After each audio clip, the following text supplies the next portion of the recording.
All right, starting you. Wait, I just heard myself. Hold on. What's happening?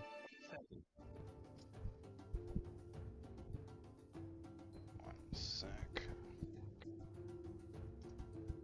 I shouldn't be hearing myself.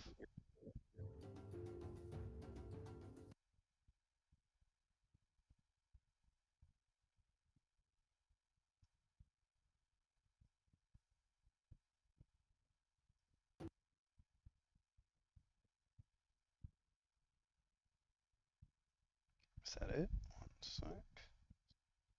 Something's not right.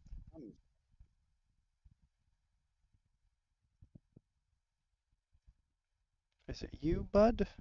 Why did I only start hearing myself when I hit go live? That's weird.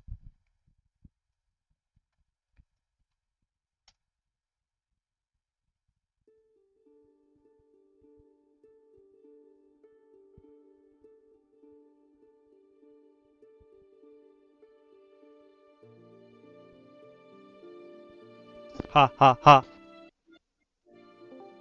That was super weird. Hello.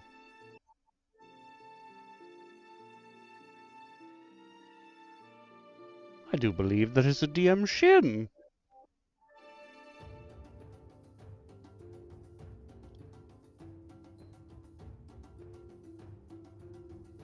I'm just gonna hit this button now so it doesn't bother us later.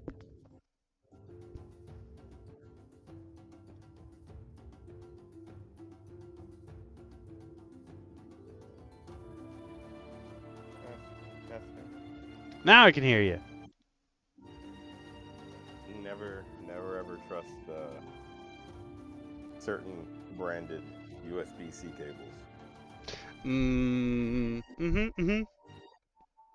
They may be giving you power and passing your audio. You want both in a cable that's specifically meant to be symmetrical? Nah. I liked it. You know, maybe I want too much. Don't we all? But I did hear myself on the stream. So what's going on, stream? What's going on? Okay. Hello, internet. And folks that I doubt it. Is anybody here yet? Do we have any? Have we caught a lurker? I think the bots are here on Twitch. Let's see. Hey, bots. Yomi, you know why I clapped at you? Sorry, I had to clap at Yomi because he's attacking a box. Attack off the bots. I will definitely remember this time. I left myself a bunch of notes to start with. I'm gonna share links in the Twitch chat when we get to those items, since you guys can't see the links because you're not on YouTube. So I will do that as we go. I'll throw one in there now, but I think only the bots will be able to see it. But it's there for now, and then I can just copy and paste it. Actually, I can pin it. Boink! Unpin after... Let's give it 40 minutes.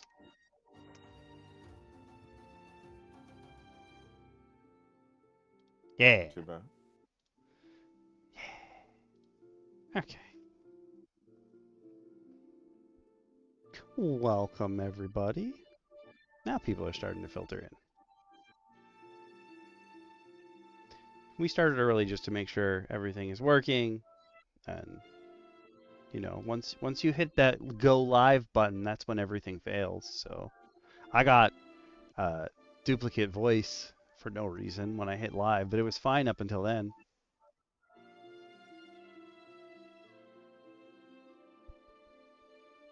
You want things to work? Come now. Oh, so much work.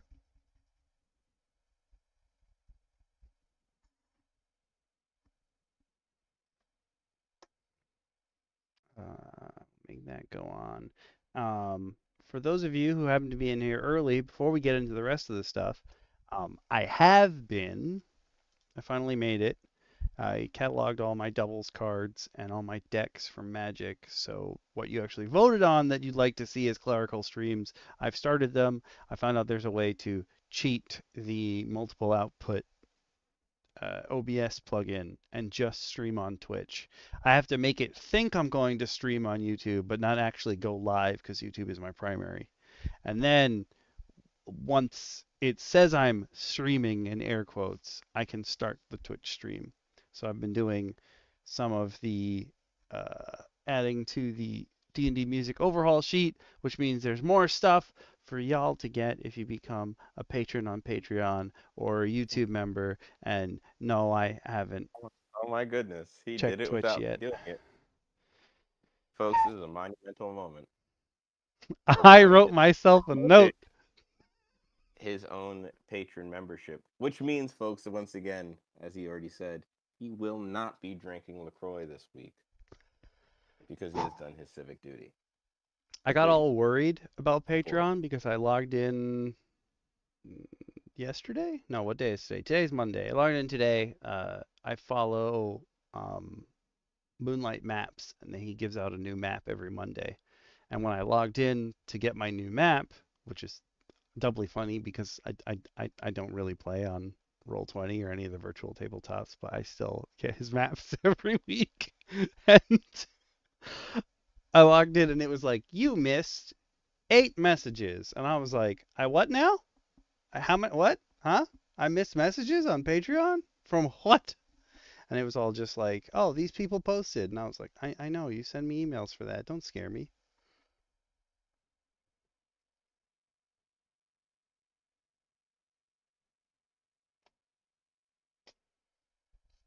But Be are okay. you excited to look at races and sub races? I'm very curious to see what's going to be, provided today. I looked, and the first thing coming up looked kind of interesting, so I'm excited to dive in. That's for sure.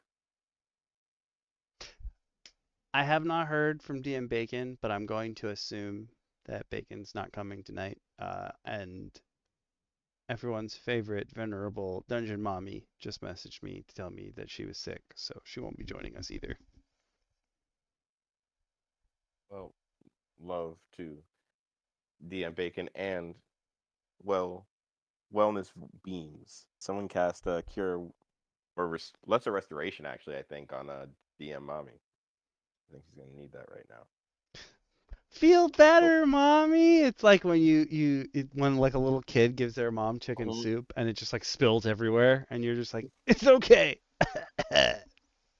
It's like a Campbell's commercial that we're not getting paid for.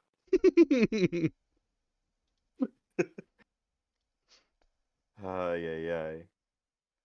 But what? But I guess we can get started. I guess, Yeah, right? might Or as did you well. want to give DM Lacara a few minutes? I feel like by the time DM Lacara jumps in, which will probably be in like a minute or two, we'll at least get what this first one is. So this first one, I didn't even bother opening up the Reddit posts.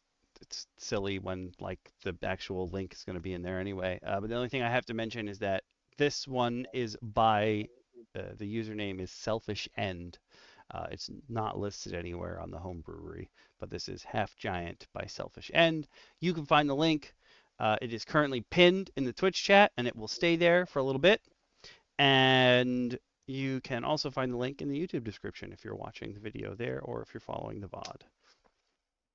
I don't know if pinned messages stay when something becomes a Twitch mod, but that's something we're going to find out after this. Well, it's always a fun experiment, right? Something keeps happening with the music, so if the music just stops, let me know. For some reason, it is turning off repeat by itself. I am not touching anything. I It's say not I on didn't repeat hit. once. It just turns off by itself. There we go.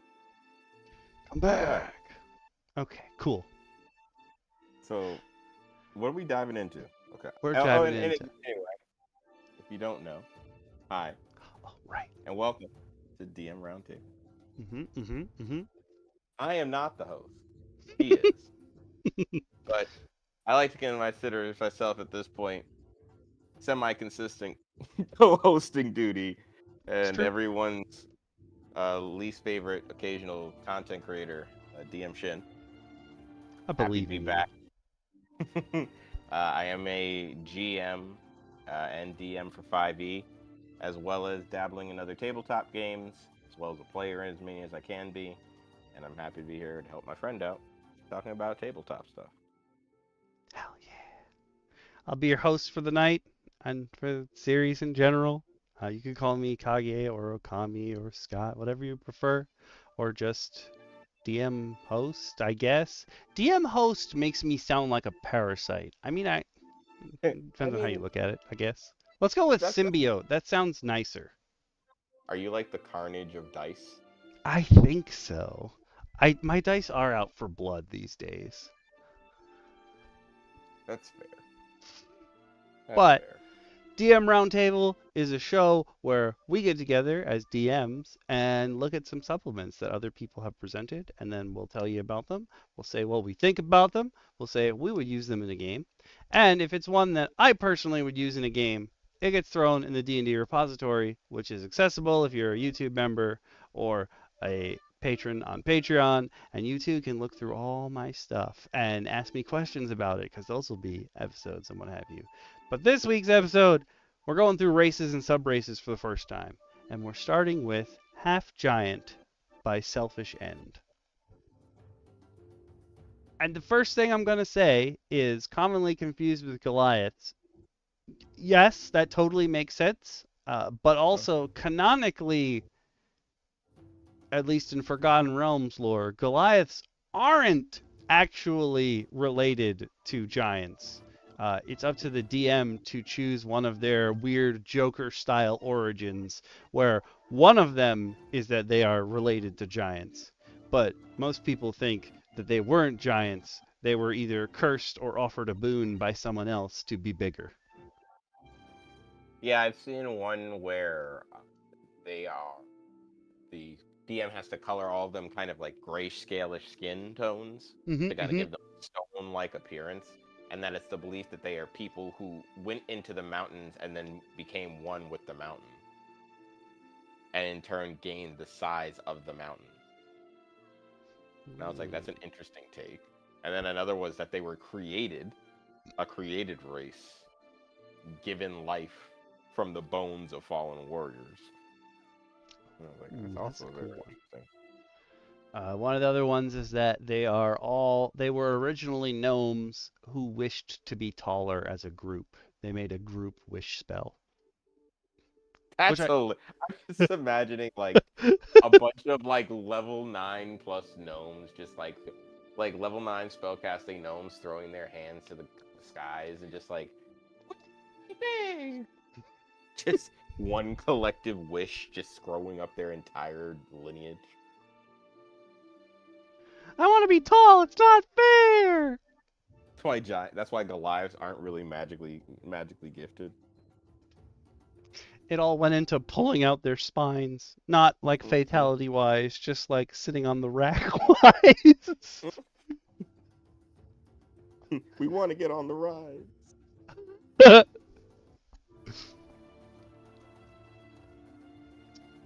But half giants, they're obviously half giants. Which means someone probably had a really bad night. Or if you've played Baldur's Gate 3, Or someone had a really kinky night. yeah, I was gonna say they could have gone a lot of ways. It really depends on how you roll the dice. But interestingly enough, half races, something you don't see very often in D&D outside of like the half elf Mm-hmm. and half ling, technically.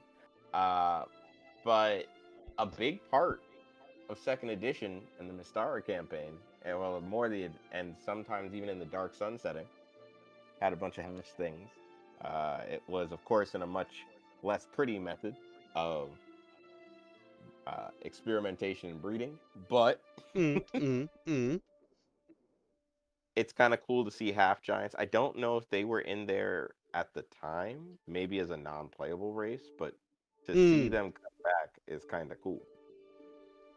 And 'Cause especially with Big B Presents coming out and other such things, like having access to half giants really fits in now. Having access to half anything at the moment fits in, especially if you're going by like one D&D's new way to build a character where your character could, be anything and then you just give them the stats. But if you like to keep the flavor of I'm part of this race, I'm getting the benefits, then this kind of stuff will be great for you. I do think that as a whole, in various tabletops I've seen use similar systems, that's kind of a lot of fun to have. Like if you've chosen this, like this is just what you are. It doesn't really have any effect statistically on your character. Mm. I think that's kind of fun.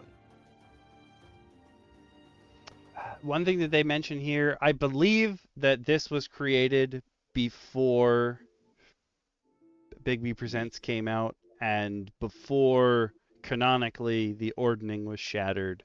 So take giant society looking down on half giants with a grain of salt because right now it's no longer based on what kind of blood you have in you. It's essentially a meritocracy to determine your spacing on the ordning. So if you want to go for glory, if you want to go for broke, you can now hit the heights of giant society.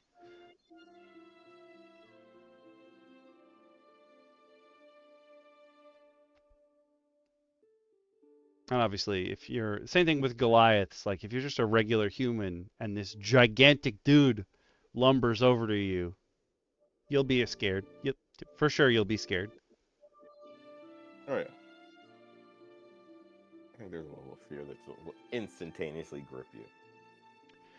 They build in the Bastards of Giants section your tragic backstory. If your mother was human, she's probably not going to survive this giant baby popping out of her. I like that they note half giant offspring, which in my mind means they're giving birth to like a 6-foot man. Yes. And I don't believe in any form of science the human body is meant to survive that. That's true. I was going to make a wise crack about having big babies, but yeah, 6 feet. You're not getting around that. What's up, DM Lacara?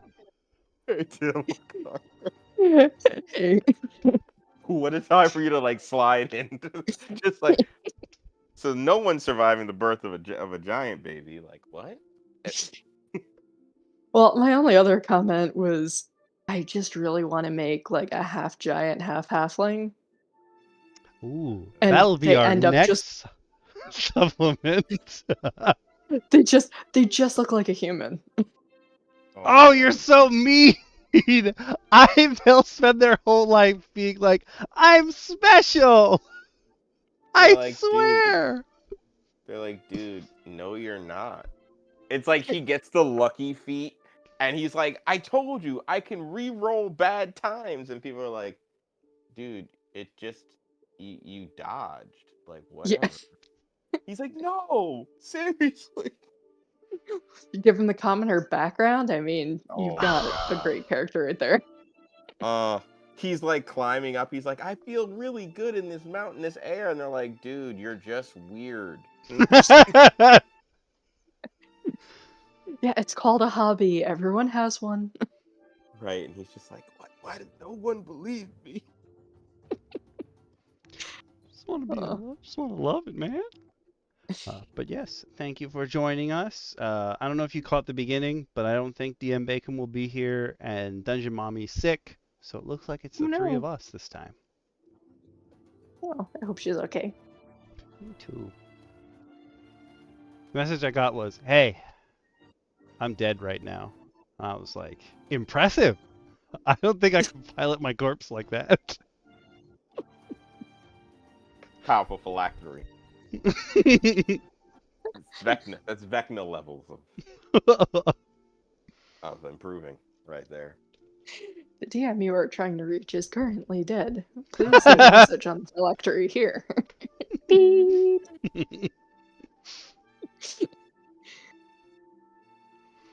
All messages On the will be other side of promptly replied to upon resurrection.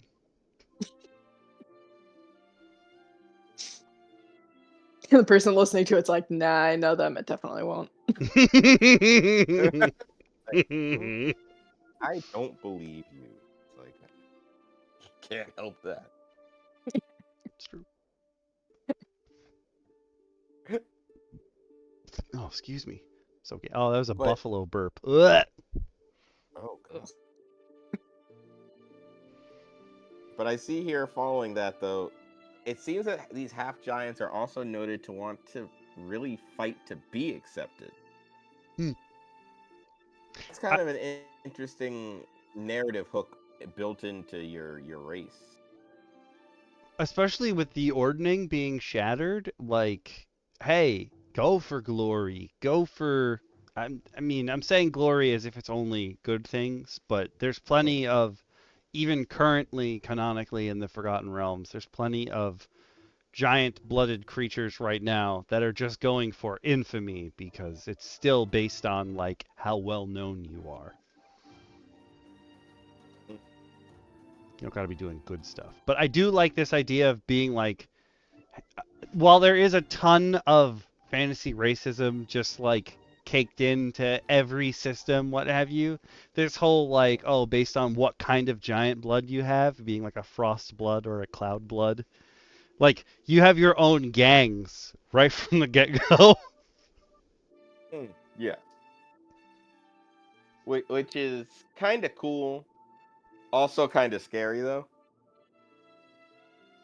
Because you can accidentally start turf wars. Mm-hmm. Like gang wars in your story. Yeah. Alright, I mean, it says they're 7 to 10 feet tall and can weigh over 300 pounds. That's not big enough to kill a woman. Mm-hmm.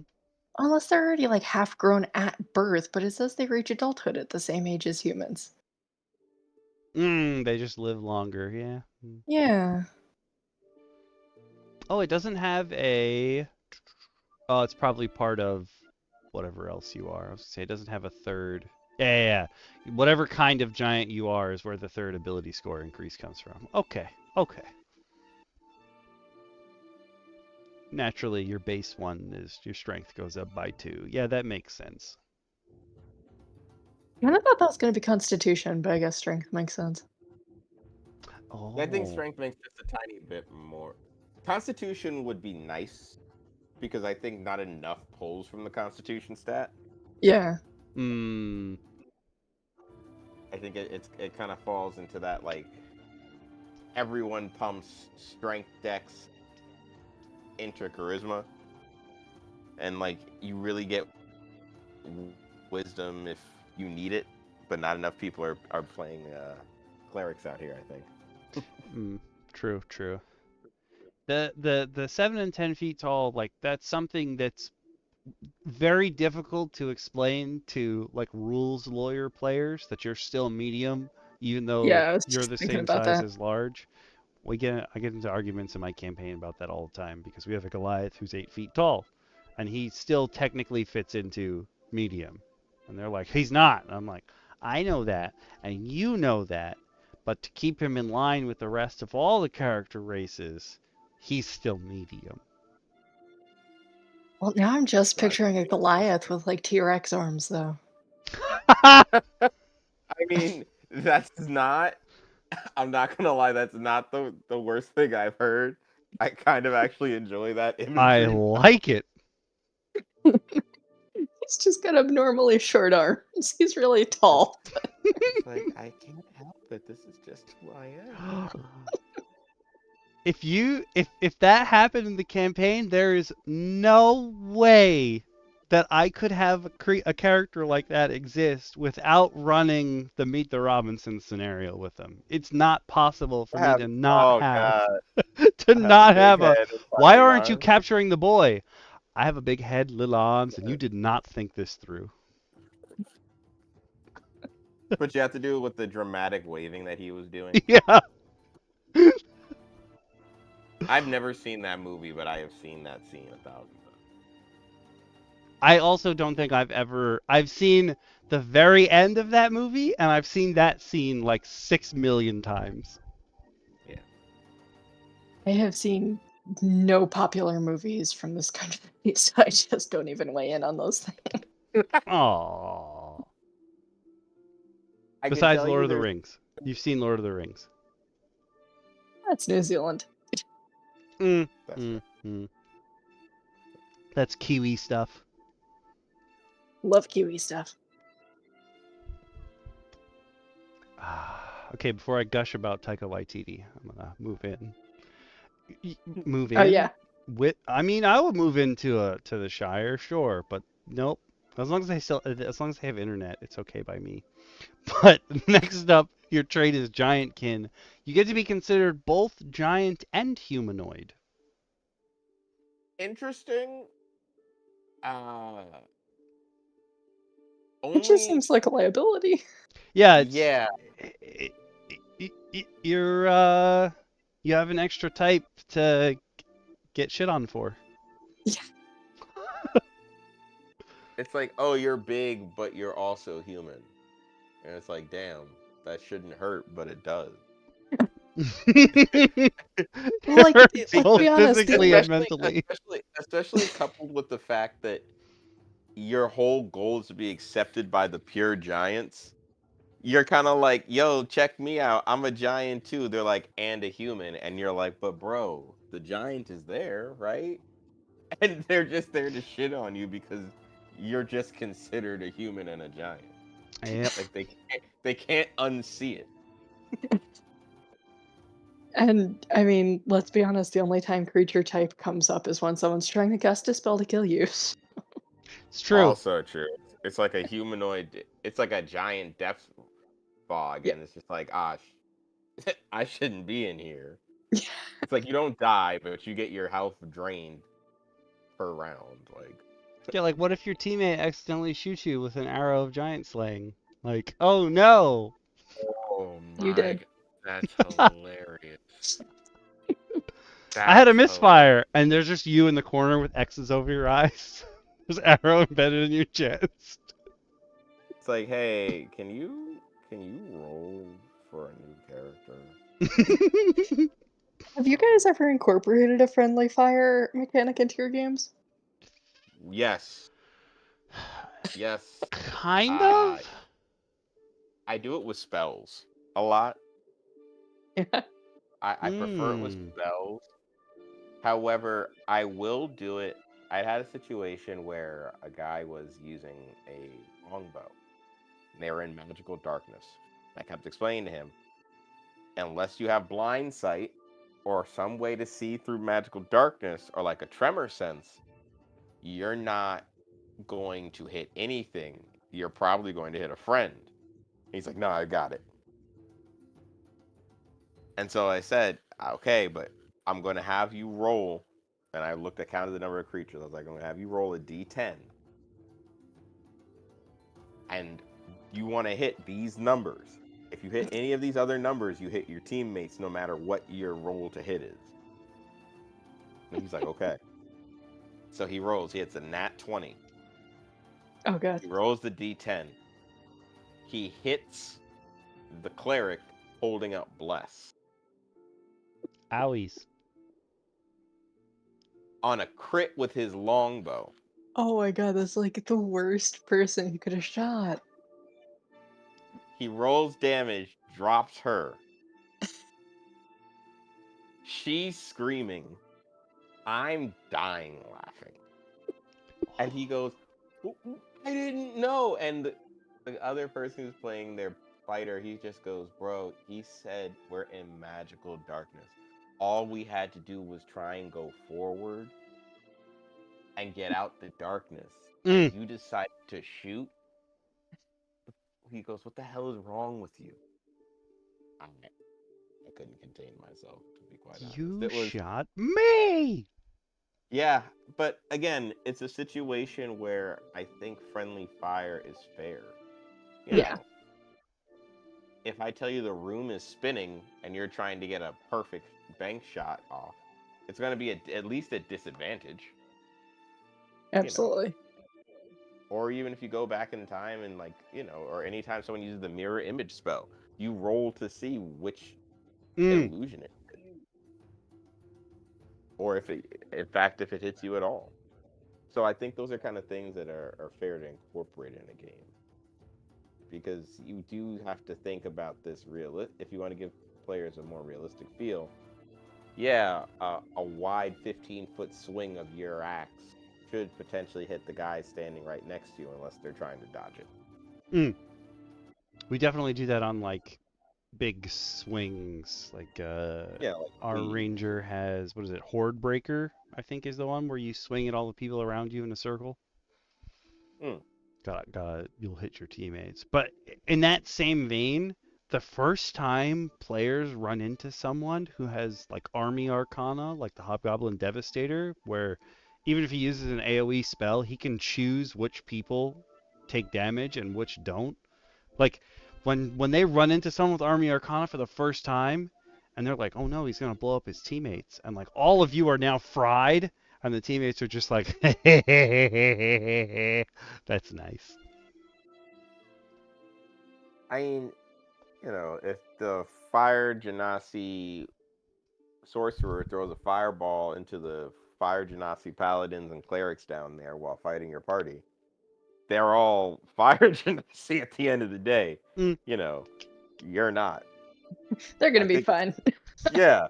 It's like he's not worried about them in the long run. He's doing exactly what he needs to do.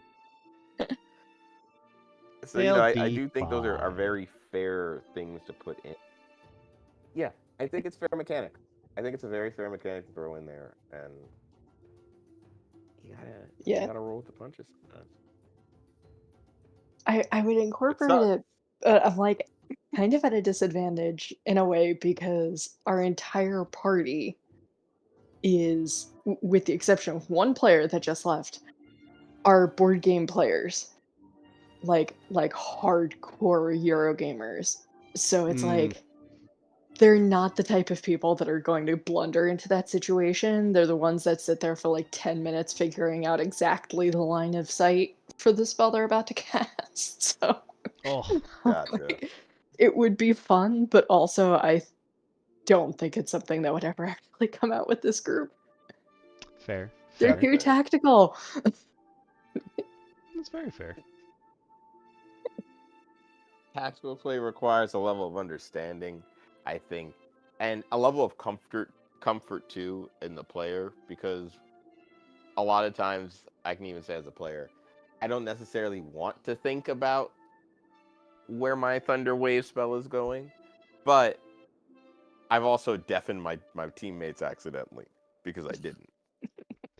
Fair. So, yeah. So I kind of have to be aware of those things. Somebody will fix your eardrums. It's all good. I mean, it was temporary deafening. They're fine now. Those eardrums will come back. But no, eventually. but I do think that those are the, you have to sit down with your party and be like, hey, or your players and be like, hey, listen, if I implement this mechanic, are you guys gonna hate me?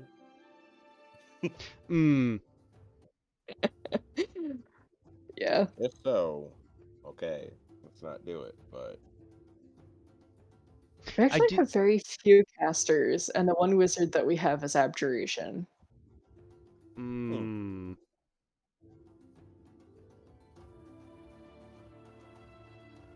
Abjuration is not one I'd expect someone to take. I'll be very honest. First time player too. Interesting. What does he know? No. Well, it's hysterical because like no matter what is running at them, he plays defensive magic. He always lays down some kind of trap in front of them. And I'm like, it has worked beautifully so far. Like, I cannot say anything about it. It's worked great. But I'm just like, I've never seen a wizard play like that before. Some people playing 3D chess, I see. Yeah. But that is really cool at the same time, I think. That's actually a really cool idea and a fun way to play a character. Yeah. There's you go. Yeah, I was just gonna say Okame's character might be undergoing some changes soon. I was gonna say like it's almost like there's so many people who like they feel like playing defensively is inherently bad. So like in an RPG, just in general, any kind of RPG, they're like, I gotta run at them, I gotta do the thing. There's very few people who just sit there and they're like, I'm gonna learn everything this dude can do, and I'll just, set up some contingencies for things I really don't want to happen, but I just want to learn. And I'm thinking about it, like, I don't know anybody else who really plays defensively at all in like any TTRPG, really. It's not a thing. I've tried it, but it becomes very complicated when you're only reactive. I think for a player to be only reactive, you either have to know your party is going to be overactive and need that consistent reaction, or plan to throw yourself in the fray every single time.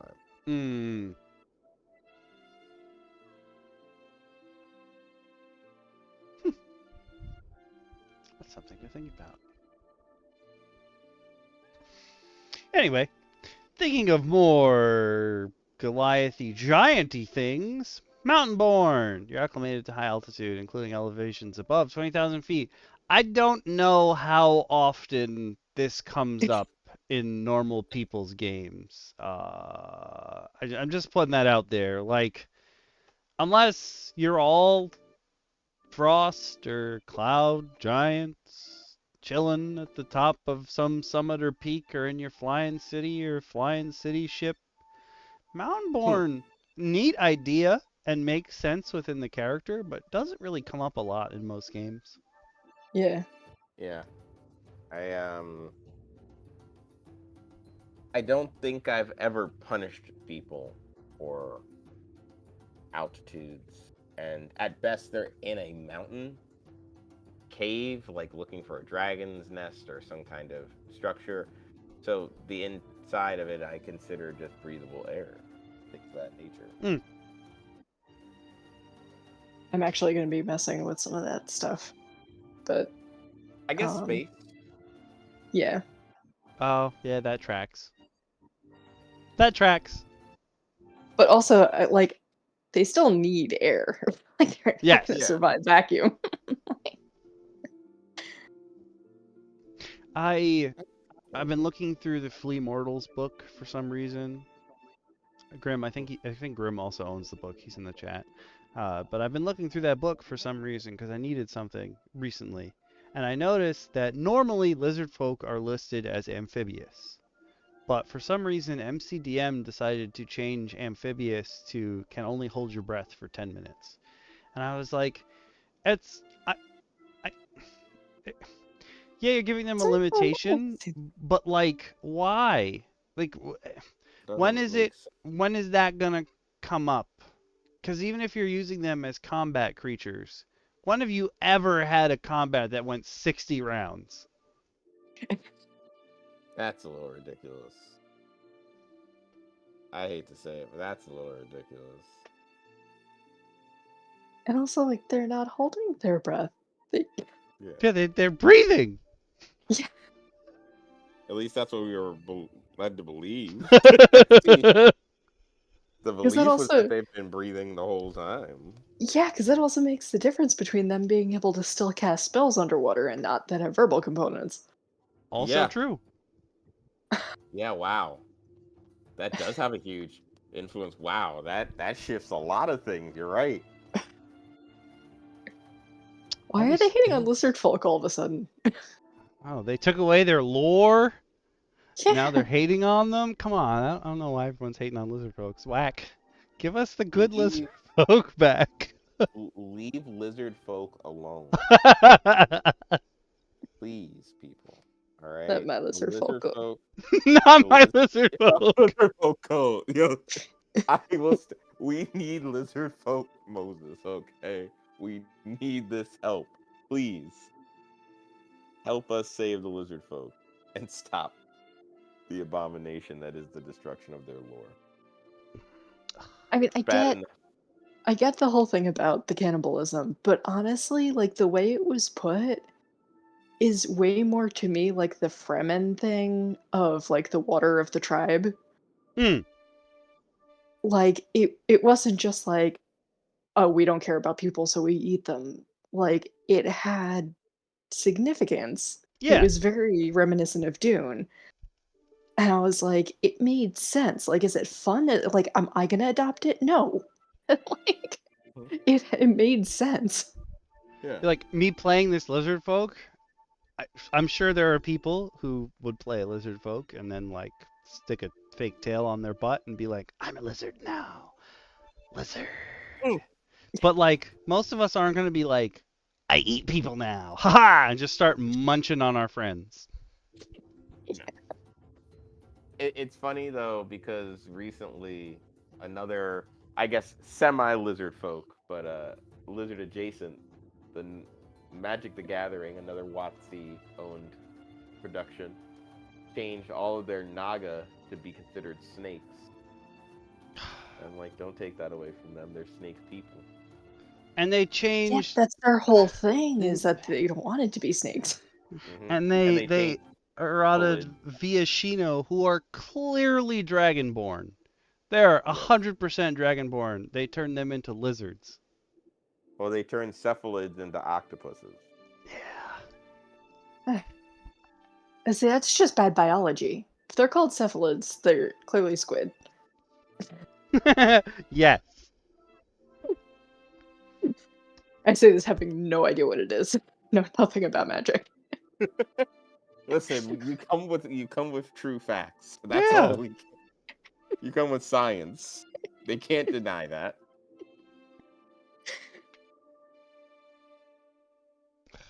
Good luck, Okay. folks. Good luck denying science. Yeah. Yeah. Yeah. You get Oh. next up, your next trait is natural athlete. You have proficiency in athletics. That makes sense. I think both mountain-born and natural athlete Goliaths get as well. And they get powerful build where you count as one size larger. So you still use a mini that's medium, but for all intents and purposes, you're large. Except for reach. Yeah. Which is weird if you're 10 feet tall. I'm telling you, T-Rex arms. Man, that's crazy. You get stone thrower, which doesn't actually involve stones. I've seen a lot of times where people have homebrewed a race that involves giantkin, and it gives them the ability to pick up a rock and chuck it. There's even there's a feat in Big B Presents where if you take it, whenever you pick up a rock, you can imbue it with magic from the giants, and it becomes a like exploding projectile. But this one is any weapon that has a thrown property, you get to increase the distance on. It potentially deals more damage. yeah. Thrown weapons are normally 1d4, I think, or average 1d2 to 1d4. So you're making it essentially what a monk does to unarmed strike. Weird thing is, whatever it is, it becomes bludgeoning damage. So you would think like, oh, I can throw these knives, they're piercing. No, you're throwing the blunt end of the knife at people. Like I you're do throwing the think though hilt. it's weird. It doesn't add a strength modifier to the damage. Also interesting. Yeah, you're still using dex. Yep. Yeah.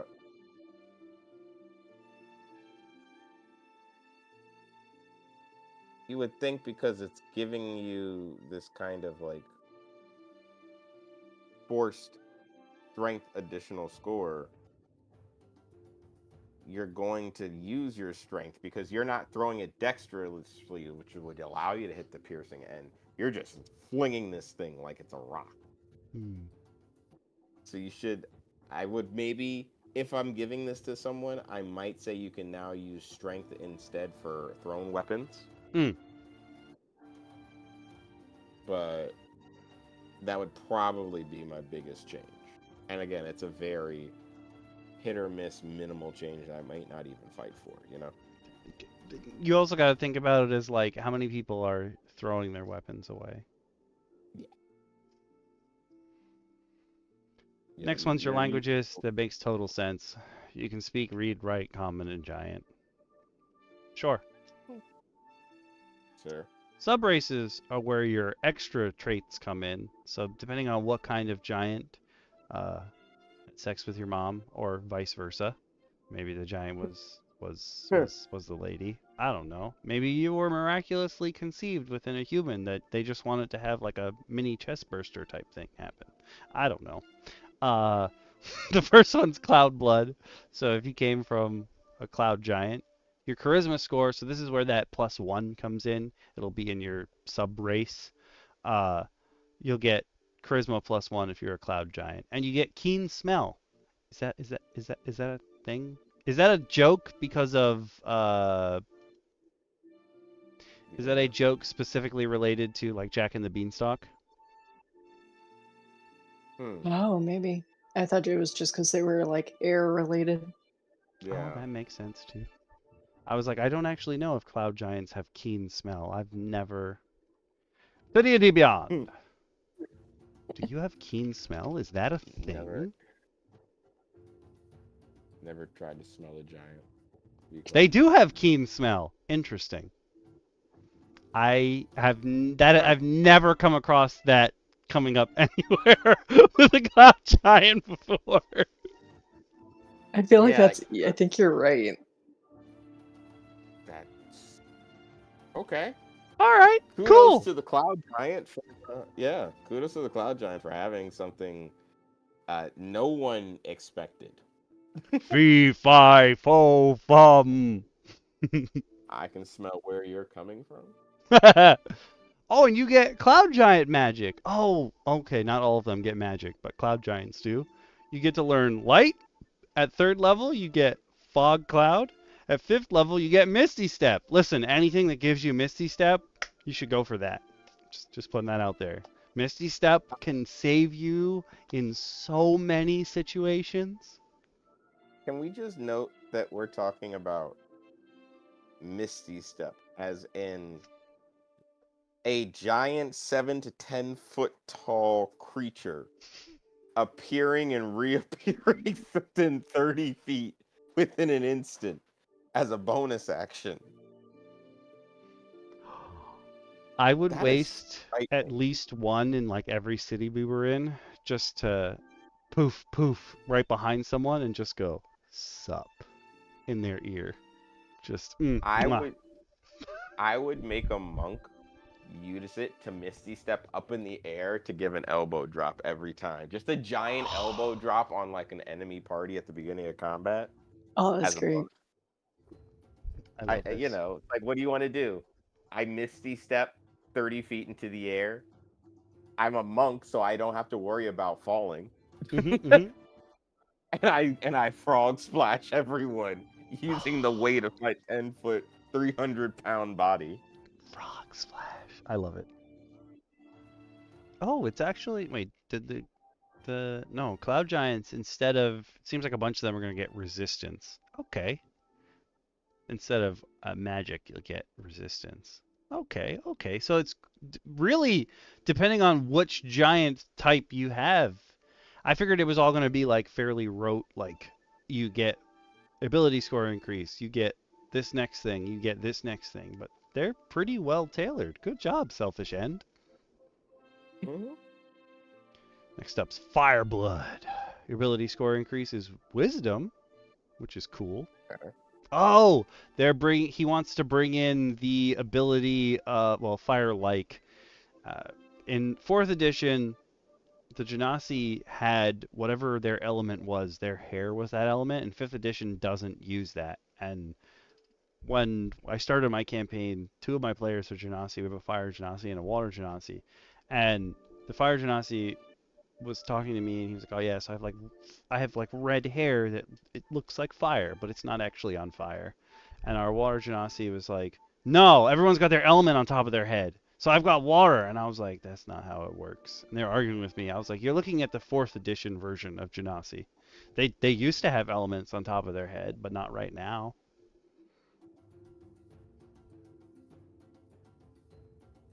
That's dumb. Also, the Critical Role Genasi have elements on their head, which I'm sure has quite a big influence on many people.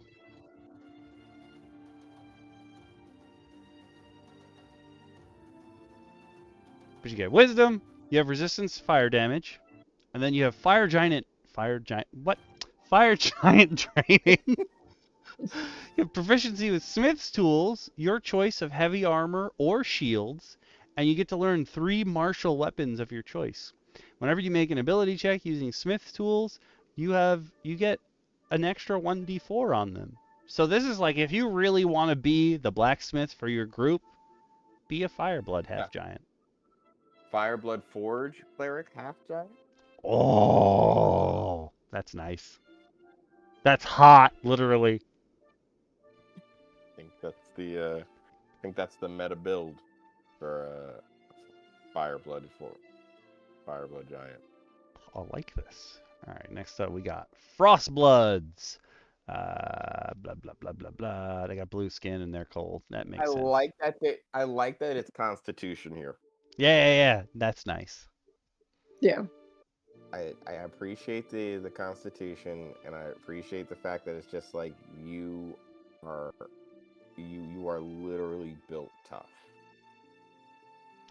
I'm not gonna lie.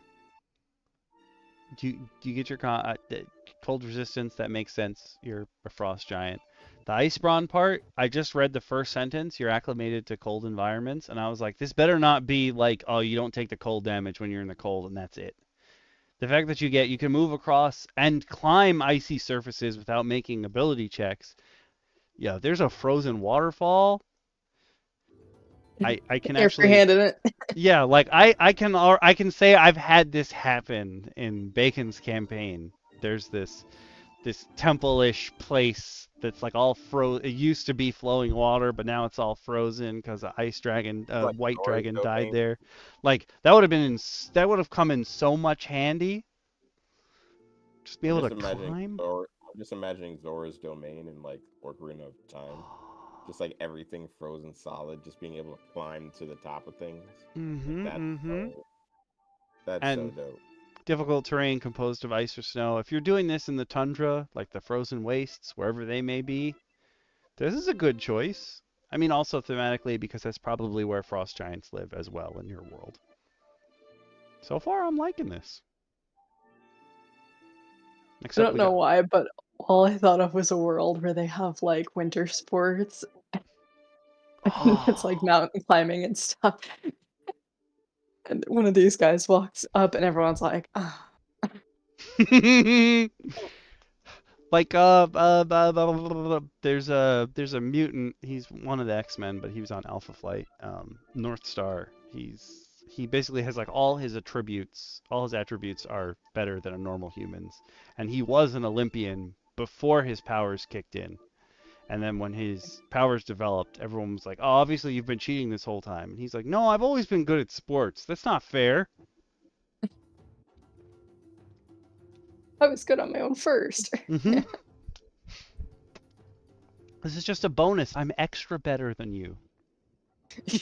I'm extra better than you. Like, no, I can't make fun of North Star. It's Pride Month.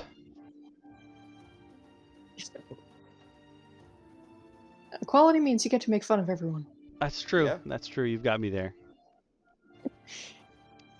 Hillbloods, descended from the lowest order of giants. But remember, if you're playing the Forgotten Realms, the ordning's been shattered, man. Do what you want to. Do what you must. Be good. Be evil. Gain renown. Get power. Another one that gets Constitution score increases by 1.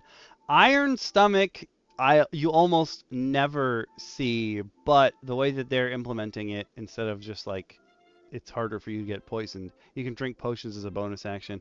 I'm gonna say the vast majority of the people I've played with employ the house rule that if you are drinking the potion yourself, it's already a bonus action. Yeah. Just want an iron stomach in real life. Yeah. I wish I had an iron stomach for the amount of time I spend on the throne. Oh, you have natural armor too. That's cool. And it's I like that. 13 plus your con, not your dex. I do like the natural armor bonus.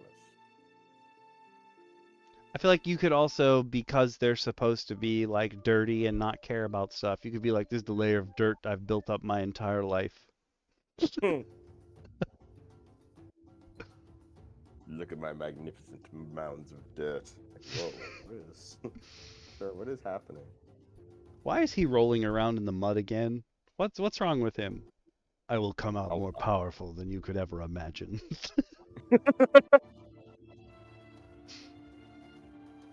Next up, we got Stone Bloods. Your dex increases by 1, which is unusual for a giant. You have dark vision. I didn't even think of that. None of the other ones have dark vision? Awesome. Not having dark vision is so rare at this point. Everybody's got dark vision. They always want you to know. Oh, and then you have stone camouflage. When you make a stealth check to hide in rocky terrain, you do it with advantage. Okay. This one's more I guess roleplay utility than combat utility. Yeah. Maybe make a good ranger. Yeah. They're the guide in the mountains. Mm-hmm. Oh, I love it. They like, I can't think of the name of the place. They are the Rangers. I know they're the Rangers from Lord of the Rings, but I can't think of the where the main character from Shadow of Mordor was stationed at that big wall. I can't think of what it's called, but he would be perfect. It'd be perfect to have a stone blood up there. But the downside is that he can eat literally anything, so he's like, yes, we can eat this, and then the entire rest of the group that he's guiding is sick. He doesn't get why. Oh. What? That is basically my mom in real life.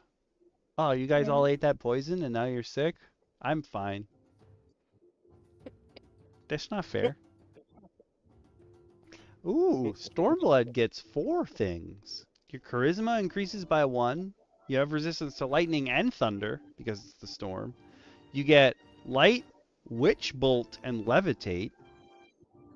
Witch bolt. Wow. I don't think I've ever seen anybody get witch bolt for something, unless it was the witch class, which I've seen. No, you don't just hand out witch bolt. So that's super interesting right there. Like I've yet to see them just hand you a witch bolt. Oh, I didn't. I've never seen witch bolt in action. Witch bolt is if you hit once, you can just, for the next 9 turns, you can just say, I'm gonna hit him again. You don't even have to roll. Yeah, you just zapped them. It's a maintained concentration. That's the top comment. Power! Unlimited power! Yes, you should be Emperor Palpatine. No, you should absolutely turn to Palpatine when you utilize this. Just for Witch Bolt alone, this is gonna be worth it. Wait, they can breathe air and water? Yep. And they can swim? Obviously, Stormblood is the best option overall. Like, Yeah. but also, where does that come from? You don't have that much water in a storm. You do now.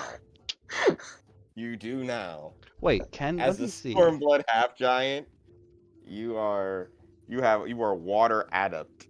You just whipping through the water. Oh, they have amphibious. Interesting.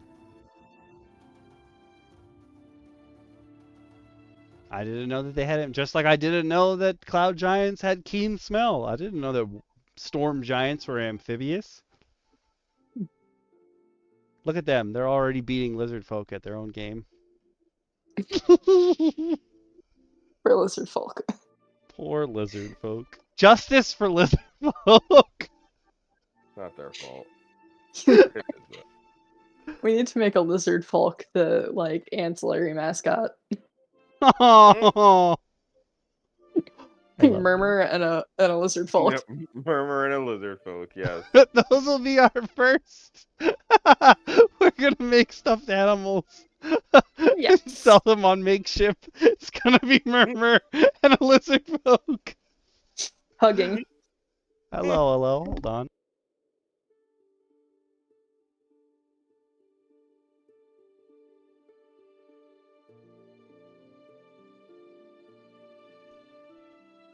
Sorry, the hello was clearly not for you guys. It was the, are you doing something? I'm gonna interrupt it. I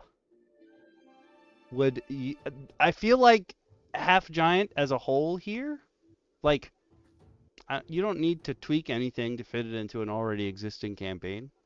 You don't really have to do. There's nothing like special to say. Oh, half giants haven't existed or now exist, like they're new, what have you. Just be like, yeah, giant got horny. What can I tell you? Yeah, it's like it happens. Sorry. I'm sure some of them can cast Enlarge Reduce as well, like as a built-in thing. They could be normal size while they're looking for love. Well, I appreciate that the various forms, like the various subraces of half giant, give various bonuses to different of your stats. So you can play around with like a caster giant, or like you don't have to be this big brooding giant. You can kind of vary yourself from the idea of just being this giant oaf that swings on things. But if you really want to be a giant oaf that swings on things, nothing's stopping you. Yeah, you do you, boo boo. Yeah, like you're openly welcome to be, swingy McSwingster, and just go for the jugular at every turn. I am going to put this in the repository. Well, nope. If I could actually type, I would. If my fingers. I'm not going to write in the different subraces of it because I have Half Dragon right above that, which was a supplement that's basically all this, the same thing as this, except different kinds of dragon plus different kinds of people. So I didn't write in what those were.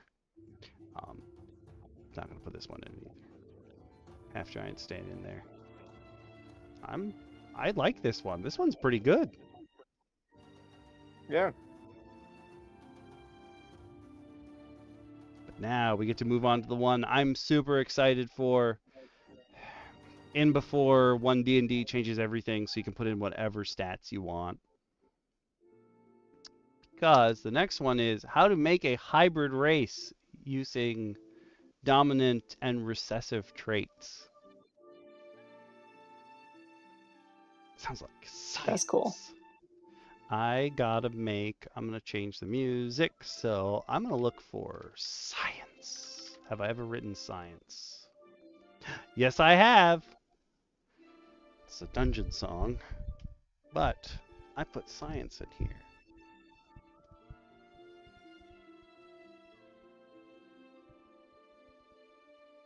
And remember, you too can get access to the D&D music overhaul sheet if you become a patron or a YouTube member. I have my hand over my face like I'm whispering in real life, even though none of you can see me. DM Lacara, he's doing it himself. I'm scared. I'm proud. I don't know what to say. We don't have a job anymore. We can just go, DM Shin. Oh I no, think don't so. leave me. I think we've officially been allowed to go to full co-DM status. So thank you, Okawi, for graduating yourself up. I want you to know we are proud of you. Aw, thanks, guys.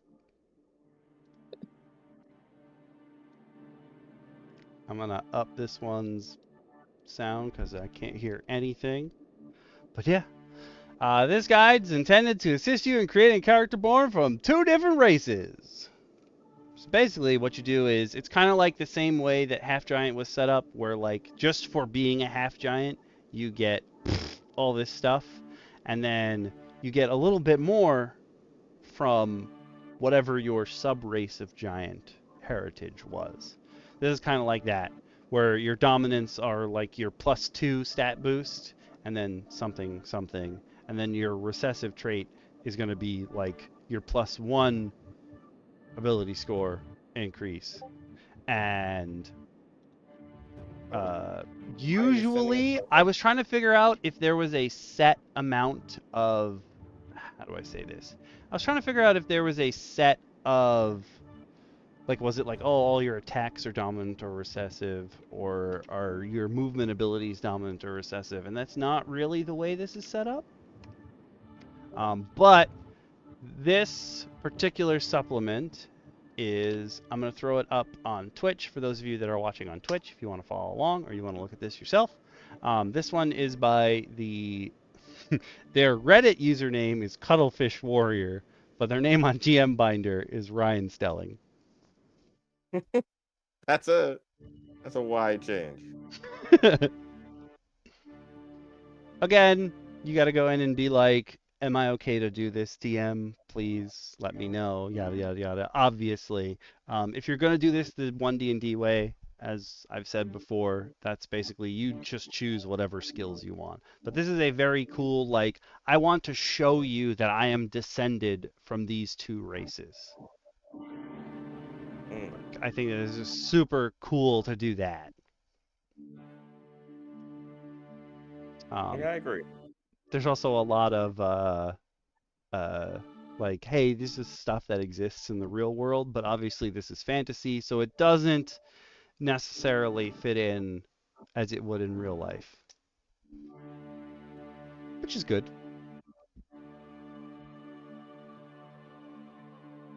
And again, since this is a supplement, if you don't like exactly what it is, make tweaks as you see fit. Yeah. Nothing Now, is set in stone. if you're really nerdy, you're gonna roll for the dominant and recessive ones and make your own Punnett squares. Thank you! I was trying to figure out what the stupid thing was called with the panda. The The panda? stupid thing was called with the panda. Yeah, in school, like the one that they would have you do would be like, here's a white panda, here's a white bear, here's a black bear. You put them together, you make a panda. Like that was always the example we had on the little ones in our That's textbooks. not how you get pandas. No, it is not. But it was easy Why to didn't understand. they use... I never got that one. I'm not gonna lie to you. Mine used actual Mendelevian examples, like the pod plants. So were they going to be short or tall? Or the color, I think it was flower colors. It was Yeah. how to breed pink and yellow flowers using red and white flowers. Yeah, exactly. Pink and yellow are non-naturally occurring colors. Yep, those real world examples. They're over there teaching you about bears that aren't bears. Oh, actually, this is kind of cool where your language is, you get common and then you get 1 language from each of your ancestors. So you start with 3. That's kind of nice. Half Giant only started you with 2. Yeah, it was actually one of my nitpicks with that, was that, like, if your giant parent definitely wasn't around, how did you learn giant? Yeah, like it just gets passed down to you magically. It's kind of Languages are inherited. Yep. I'm also just Well, imagining you're never sure what giant sounds like, and then one day you hear these giants talking about something, and you run up and start speaking back to them, and they're like, "How does it speak to us? How is it Yeah. doing that?" And you're like, "Huh?" And everyone's looking around at you for the first time, like, "What is coming out of his or her mouth?" Like, "Oh, are you okay? You just spoke gibberish." And it turns out, no, you can speak giant. Like, that's your discovery of speaking giant. Just I love that when you accidentally. throw that into a campaign, like all of a sudden you're just like, oh. I mean, obviously, normally it's just you've never had a chance to speak it before, and then the DM in the game is like, does anybody speak or read whatever Yeah. language it is? And then you're like, oh, and everyone else Ooh. around the table's like, you what? Yeah. And that's a fun way, but sometimes I like throwing my players like information that other players might not think I have. Mm. It's like, oh, he wants us to know that we're in danger. Like, yes. Yes, I do. I want you to consistently feel threatened. So, But at the same time, think about it. yeah, You're now giving more narrative point to a character to play off of that maybe they didn't have for themselves. Sometimes that can help. um, CuttlefishWarrior / RyanStelling gives you a very simple formula to use to determine your height and weight. And I don't I I, I don't think I've ever played in a campaign where someone rolled for their height and weight. I'm not saying you can't do it. I don't think I've ever seen anyone do that. Mm. Yeah.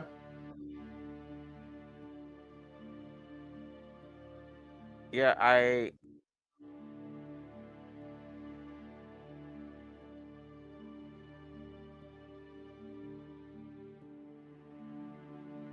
just Right? assume. Yeah, no.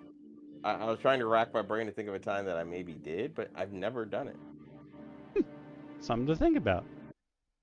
I Yeah. will say though, like if I were to run this supplement and you were making a hybrid race, whatever you picked for your dominant race is probably what I would be like. This is probably what your character is going to look like. Like if someone were to draw it, they would obviously have more of what your dominant race was than your recessive race was. But again, that's all up to your interpretation. If you want to talk to your DM about it, for sure do that.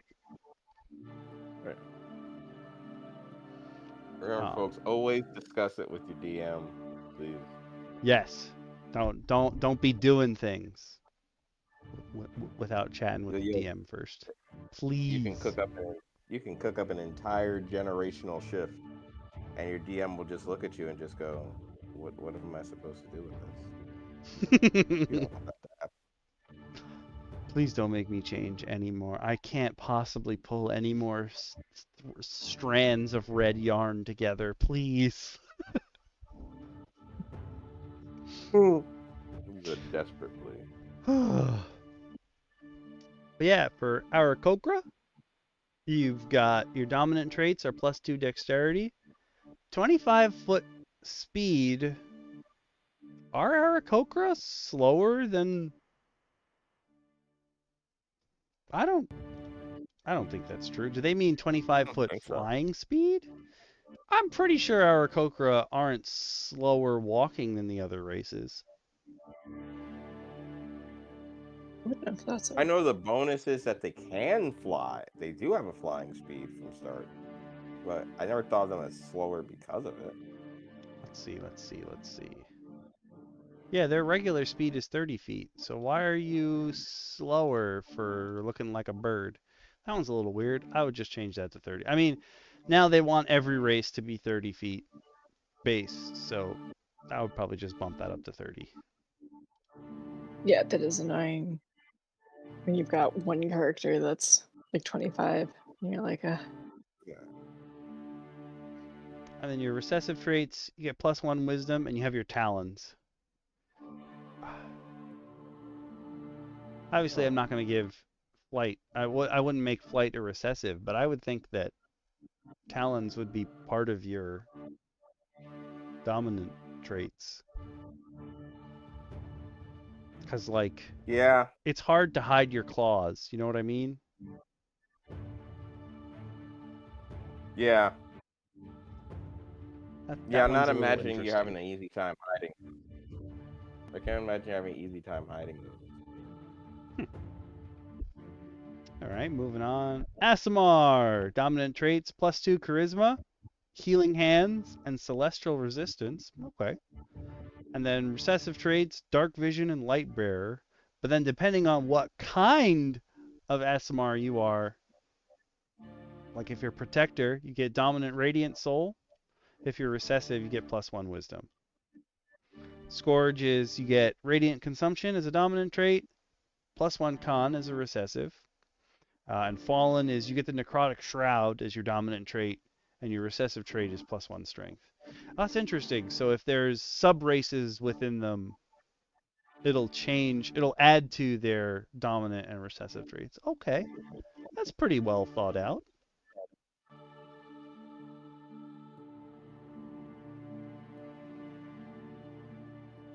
Oh, thank God long-limbed is in there. I was like, if I'm being a bugbear, you better give me them long arms that for some reason only player character bugbears have. Enemy bugbears don't have long limbs. I'm kind of glad. I'm not gonna lie, I'm kind of glad.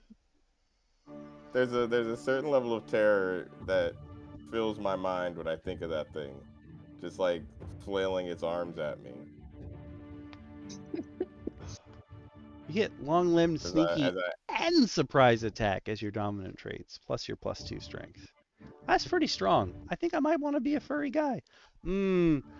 Notice how I added a word after furry, okay? So all you people out there on the internet be telling me about what I am and what I am not. You should have gone with Harry. I should have. I really should have.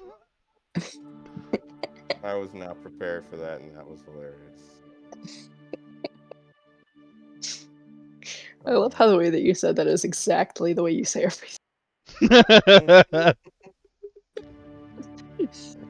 It hasn't happened in a while, but there was a time on this channel where if someone left a comment, they would say something to be like, "Oh, I'm so glad to see another furry likes this game." And I'd be like, "I'm not a furry." And I would get like 10 responses to that with people going, "Are you sure?" What made them think you were? It's probably because of my icon mostly. But I mean, really? It doesn't seem like a lot to go on. Yeah, It's not apparently. anthropomorphic wolf. Well, my YouTube icon is the werewolf guy from Bloody Roar. But again, I like him because he punches people in the face. I don't want to bang him.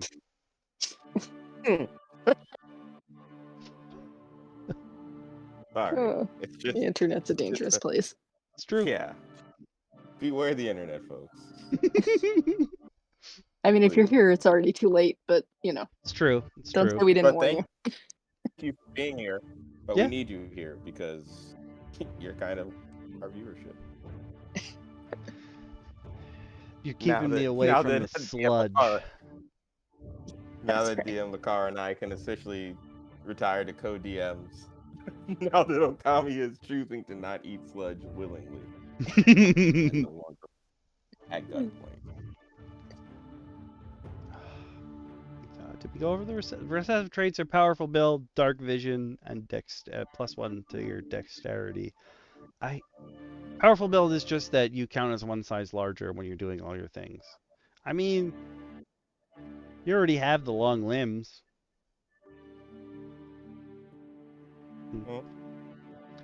Next up is Dragon. Oh, Dragonborn is not Oh, he has breath weapon in here, so I guess you're choosing your draconic ancestry. He didn't write down what they all were. That saves a lot of space, number one, and is pretty okay with me actually.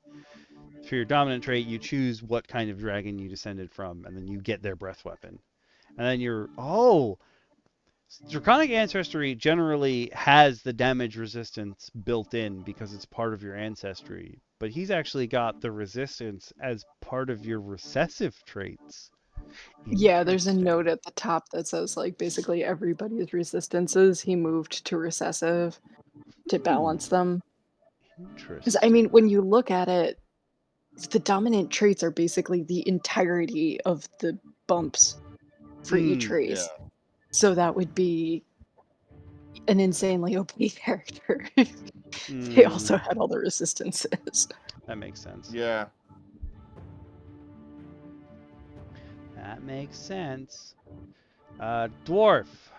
You get +2 con. This one makes sense to have 25-foot walking speed because dwarves used to have 25 feet. Now everybody has 30.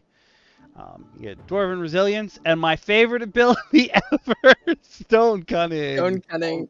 You know, you make fun of it. I have used Stone Cunning. Oh, I used to use it all the time. You could ask Clubs. He was like, I don't know what you're going to do with that ability. And I was like, I have so many ideas. You kept trying to use it in our campaign, and I was like, why? Please stop. It's great. But then again, I couldn't tell him to stop because I was trying to seduce the Queen of Hell. So. Oh, I see something got pushed off to the side here, and I've never noticed it before. What are you? I'm assuming it's going to be Eladrin. Hold on, let me do. Oh, I can't do that? Ho, ho, ho, ho, ho. What are you? That's what I want to know. I think it's just the title got pushed off. That's fine, because I can see the rest of it here. Yeah. All right, cool. We'll get to that when we get to that. Your recessive traits are your dark vision. Dwarven combat training counts as your recessive trait. Interesting. So you're just, no matter where you are in the world, someone just pops up at your house at some point, and they're like, I'm going to teach you how dwarves train in weapons. Even if there are no other dwarves in town? Yeah. It's a spirit. The spirit of dwarves appears to you in the middle of the night. Well, and you Oh my think you're God. dreaming it, and instead it's just teaching you how to be a real dwarf. Oh my God. I love this. I hate it and love it at the same time. And you get tool And then proficiency. someday it like bangs into like the edge of your table or something, and you're like, wait, you're actually here? I've come. I don't know why. I don't know why I support this lore so heavily, but I do. Amazing. True. I love it. We're just a weird lore generation channel. That's basically. It's true. We're Yeah. accidental Yeah, lore you're generators. You need that little, you don't quite know what weirdness for your for your campaign. Mhm. Listen to us for half an hour. We've got you. Yeah.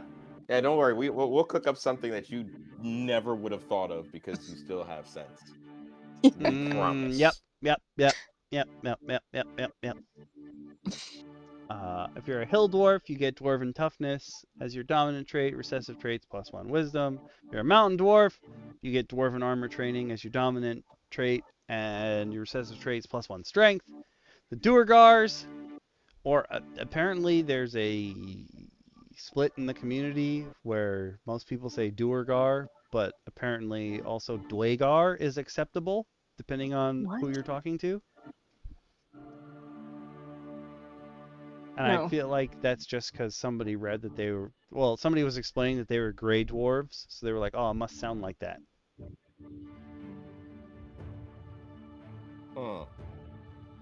That's not a good reason.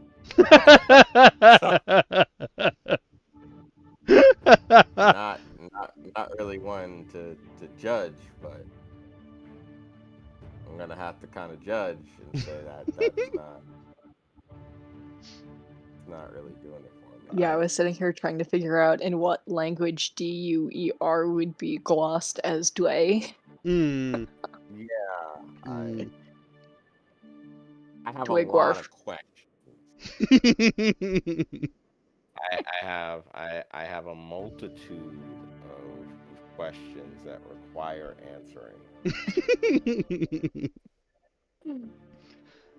I don't know, but I'm always gonna call them Dway Gwarfs now. To become Dwaygar. I hope they don't mind us butchering them until the end of time. Like Dwaygars. I just love that your Actually, play one. I love that your dominant trait is sunlight sensitivity, like you're just born hissing at the sun.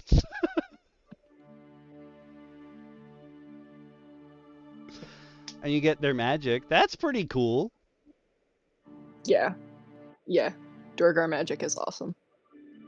And then your recessive traits, +1 strength, superior dark vision, and Durgar resilience. That seems right. Elves. I'm sure there's going to be a ton of elf subclasses and what have you, or sub-races, giving you different options. But you start with +2 dex, fey ancestry, and keen senses if you want to make that your dominant. Or if you want elf to be your recessive, you get dark vision and trance. Oh, we start with, I guess, alphabetically, drow are there. Our dark elves are at the top because it's just A, well, DA. Dominant traits, drow magic. I was expecting that. Sunlight sensitivity. Seems like that's always going to be there, which I guess is fine. Again, just born hissing at the sun. just mad as hell at the sun. My eyes! I've never seen this bright ball of light, but I hate it. Put me back in the ground! It makes me angry whenever I gaze upon its brilliance and luminescence. Well, actually, in this case, it's just brilliance. Your recessive traits are +1 charisma, superior dark vision, and drow weapon training. Again, actually, it doesn't need to be a spirit for the drow. They know where you are, and like some lady sneaks into your house in the middle of the night and beats you into learning how the weapons work. Doesn't matter where you are. They know how to break into your house through the window. No, it's a huge spider. Oh, it's worse. No. That's so much worse. It just Oh, comes that's into brutal. your house and then it grows and grows in your room. Oh my god. I don't like it. All I'm thinking of is I was explaining this I had a game night over the weekend and I was explaining how I think it's in Arkham Horror. There's this one adventure where basically the crux of it is there's this crazy old man and he supposedly curses this guy in his family line that on their 18th birthday anyone in his family line will die. They will be murdered. They're cursed to suffer a terrible, terrible fate. And like 5 people in this family die on their 18th, on the night of their 18th birthday. And everyone's like, oh my god, magic is real. This is such a curse. And then the 6th person makes it to their 18th birthday. And you find out the curse is that this dude breaks into your house on the night of your 18th birthday and shoots you with a shotgun. That's the curse. He's just waiting. I was like, this curse kind of lasted very long. Like, how did they keep having family members? Yeah, I was like, how, he had like killed like 5 people? Like, how old is this dude? Also, like, how many of them already had kids at 17? Oh, true. There's a lot to work out in terms of lineage and some creepy numbers I think you have to factor in there. Just a wee bit. I'm going to try to highlight this just in case, because we found out that is a trick that you can do if something gets pushed off GM Binder or something. Usually you can highlight it, and most of the time it moves the page, but some of the time, yeah, they just wrote Eladrin over there. Okay, cool. Yeah. You can also, if you just click on the button at the top that's view source, it pulls it up in like some sort of it's Blink. it's Markdown. It's Markdown Mm, format, and you can just read it that way, and you get all the text. I like it. I knew there was a way to do this.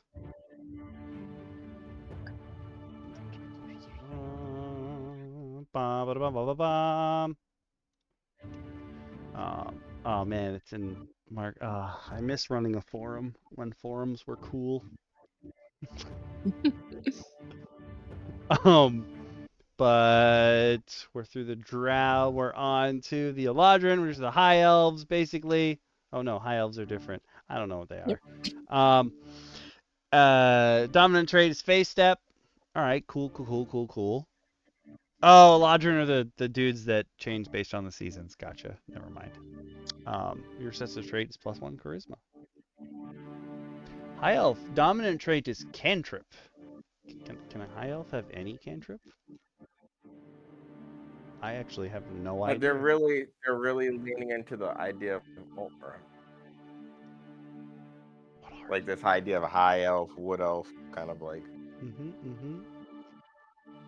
Interesting. Yeah, they just know one cantrip from the wizard list. Cool. Okay. Oh, free cantrips are nice. Recessive traits, +1 intelligence. Oh, an extra language. That's kind of cool, roleplay wise. And elf weapon training. A tree just like grows into your window at night. No, that's for Teach what you. else? Oh, you're That's right. absolutely. Oh, what are they gonna have? It's a pumpkin. It's the only thing I can think of seasonal. Pumpkin spice teaches you how to fight.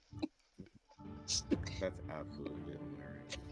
Oh my god, no, I have to make an elf at some point named Pumpkin. That's brilliant. That's good. Oh my god. That's good. I am ready. I am pulling out my lore book.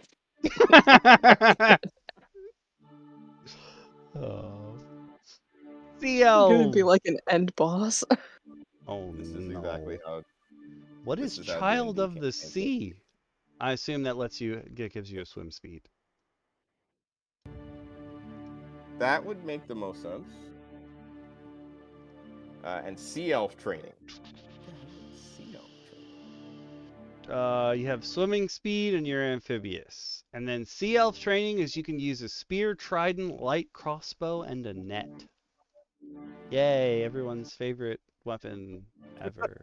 The net. I was Swear to God, if concerned one of you's like, I want to be a sea elf as my recessive trait, and I'm gonna spend net. my I ability need score that net. increase. It's a net master. I'm gonna be like, get out, get out. I need net mastery. You don't understand. I need to be able to craft the greatest of nets. Next up, we have Shadar Kai, which are the most depressed of all the elves. Blessing of the Raven Queen is that you can teleport. Okay. It's It's basically sad that Misty they're so Step again. depressed. I'm It's surprised also it's sad not they're one of so the ones depressed. where you have to do it in dim light or shadow. No, because Raven Queen's too cool for that. Yeah, it gives you, if you're already level 3, it gives you resistance to all damage once you teleport. Huh. Yeah. That is pretty cool. I cut you off, Shin. You step. I was gonna say, she being the great balance and making sure things stay dead when they're supposed to die and everything like that. Not necessarily liking things of that nature when it goes out of whack. I think it's kind of nice that they're not overplaying the dark aspect of things with Shadar. Mm-hmm. You know, we know that they're very heavily based in the death of things, but we're not forcing that onto the players and punishing them for picking this. They're already depressed, so Straight up them a little born depressed. Yeah. That should be your recessive trait. Uncontrollable depression. Wait, what does Guy say in Street Fighter 4 when he dies? Overwhelming Profound sadness. You are struck with that's what you get. You get profound sadness. Normally, though, your recessive traits are +1 con and necrotic resistance. That's one you don't usually run into. And I mean, like, generally That's a good speaking, one, though. yeah, you're playing a good guy, so you're fighting bad guys. You sort of expect to run into necrotic resistance at some point. Or people who are using necrotic damage, rather. Wood Elves, you get Fleet of Foot and Mask of the Wild as your dominant traits. I don't know. Oh, Fleet of Foot, your base walking speed is 35. Okay. Oh, and then Mask of the Wild is, I didn't know that's what it was called, but I knew that they could hide when they're only lightly obscured by natural things. Interesting. And then your recessive traits, Elf Weapon Training and +1 Wisdom. Okay, here's the one where a tree grows into your house at night and then spawn. It's like a twig blight, and it'll teach you how to fight. They put. Oh, so you mean wood elves can make like a tree and leaf? Yes, they can. Oof. Oof. Fearbolgs. You did it. I wasn't expecting them to include Fearbolgs because everybody forgets about Fearbolgs. I have played a Fearbolg, thus I will never forget about the Fearbolg. He is the greatest. He is the greatest Ranger Druid hybrid I've ever created. There's 2 sections here of.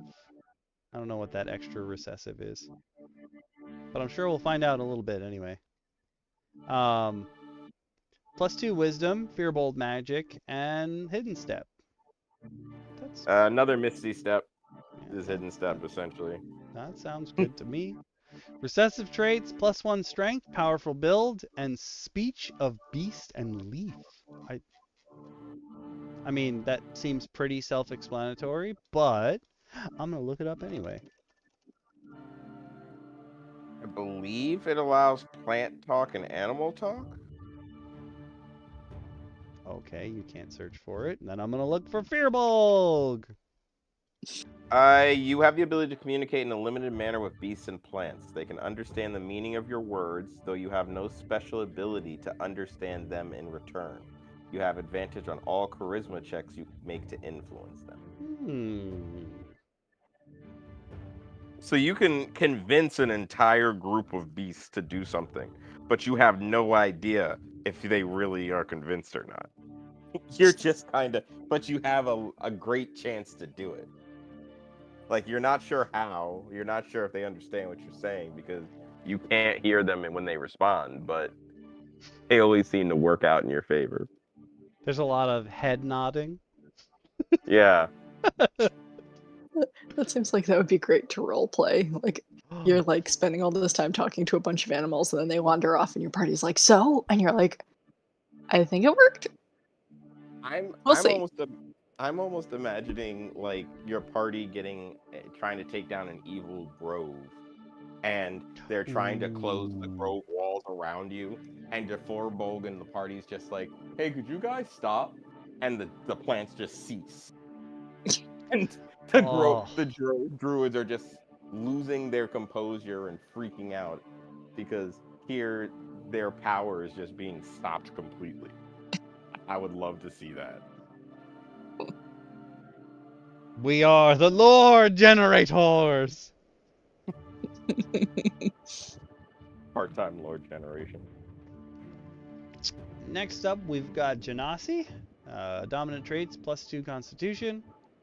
Oh, that's where their recessive is. Okay, so it's supposed to be for Genasi, which means that they're... Where did you get pushed off? No, I think it's the Gith. Oh. Is it? Oh, no. Wait, what Because the I heck? don't see... Where did that go? It looks like they don't have a recessive trait. Oh, they have +1 intelligence. Yeah, that's what got pushed off. So... Okay. No, they have +1 wisdom, acid resistance, and no, that's for... Oh, all the recessive traits are dependent on what kind of Genasi you are. So that might... I think that is Gith. I think you're correct. Okay. Air Genasi get Mingle with the Wind as dominant, and Recessives +1 Dex and Unending Breath. Okay. Earth Genasi get Merge with Stone as their dominant, and their recessive is +1 Strength and Earthwalk. Fire Genasi get Reach to the Blaze as their dominant trait, and recessive traits are +1 Int, Dark Vision, and Fire Resistance. What up? You are in the stream. How does it feel to be in here? Oh, crap. Water Genasi get Call to the Wave, and I'm assuming they mean swim speed, but they just put swim. And swim. And your recessive traits are +1 Wisdom, Acid Resistance, and Amphibious. That makes sense. What exactly does, I have to look up, I don't know exactly what Mingle with the Wind gives you. I want to believe it turns you into Pocahontas Oh, and allows you to with the colors. However, I believe I am probably thoroughly incorrect. You learn Shocking Grasp, and then at 3rd level you can cast Featherfall, and at 5th level you can cast Levitate. Wow. And you can choose whether you want your spellcasting ability for them to be Intelligence, Wisdom, or Charisma. That's pretty good. Yeah, that's not too terrible. You don't even know what I've done to make the chat sticky tonight. Level upgrade. For Gith, we've got... I was about to say, does it separate them? Yes, it does. It's just here. For Gith, oh, it didn't even... There's no, like, just being a Gith gives you a thing. It's just like, here you go. You're either Gith Yankee No, or there Gith is. Sarai. That's the recessive trait. It's +1 Int.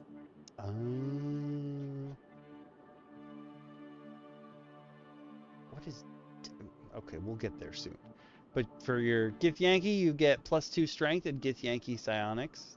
That's pretty cool. One of the only people that just get Psionics. Unless you're one of the new goblins. The new goblins, they gave them Psionics. I still don't fully understand why goblins are getting psionic. There used to be an entire race of psychic goblins. They were blue goblins, and that was their whole shtick. They were psychic goblins, and then Phandelver and Below came out, and they were like, nah, we're just gonna mess with some green goblins and give them some psychic powers. I'm like, but you have psychic goblins already. we have psychic goblins at home. Poor decision making makes me sad. Makes me a sad DM, I swear. I don't know if I have the books on D&D Beyond that give you Gith Yankee and Gith Sarai. Let me look. Because I have no idea what you actually get from Gith Yankee Psionics. What do you get?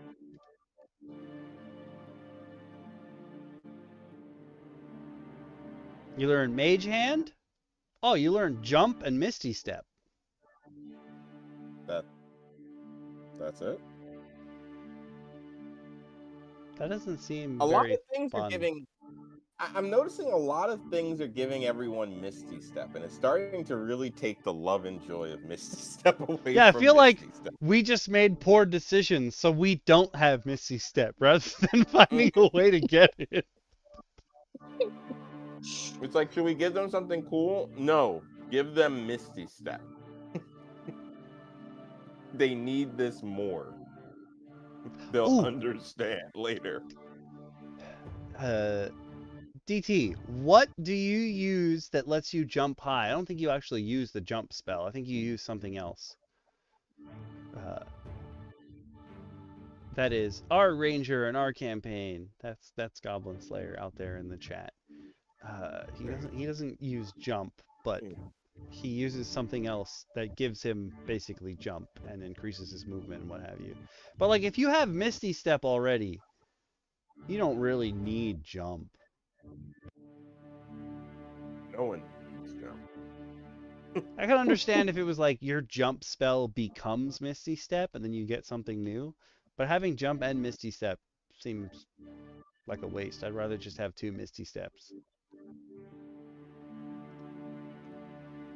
I think if you were able to gain a second use of Misty Step or jump, like you get like a charge system almost. It's kind of like at level 1, you have, just a Misty Step once per day.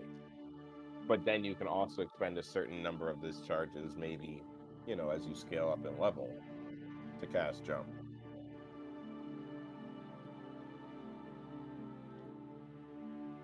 And then your recessive traits are Decadent Mastery and Martial Prodigy.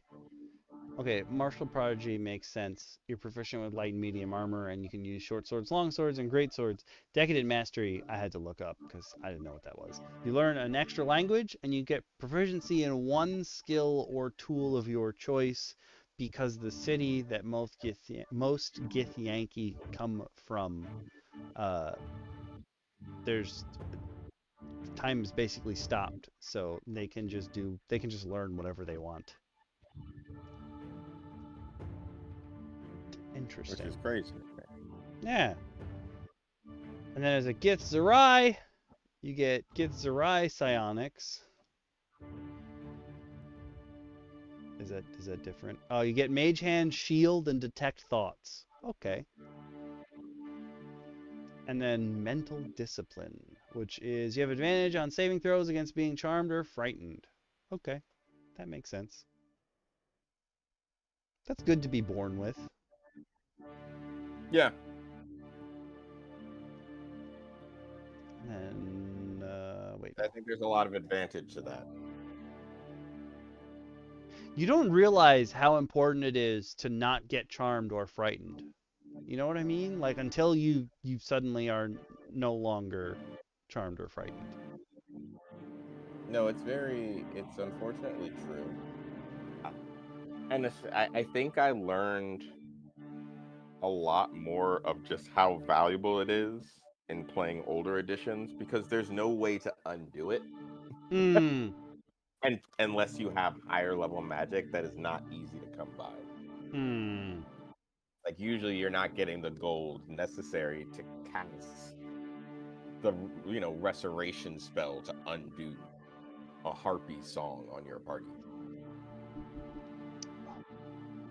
I'm going to answer a question from Goblin Slayer about levitate because levitate is its own spell.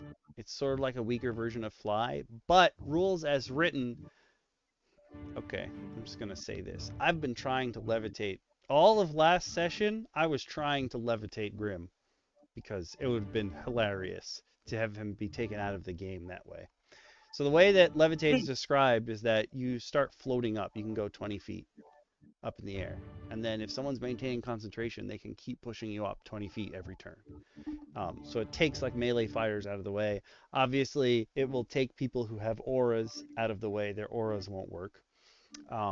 But the weird thing about levitate is that rules as written, it just says when the spell ends, the target floats gently to the ground if it is still aloft, which means that you don't take damage regardless of how high you've been levitated.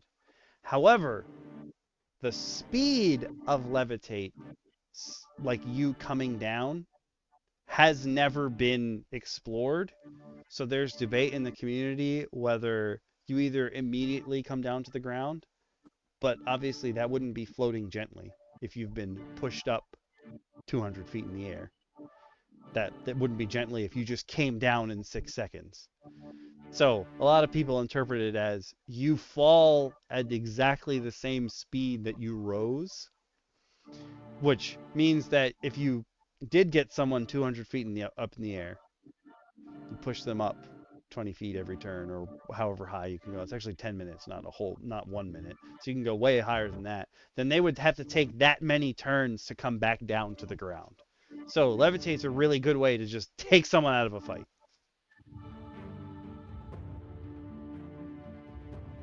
That's not how physics works.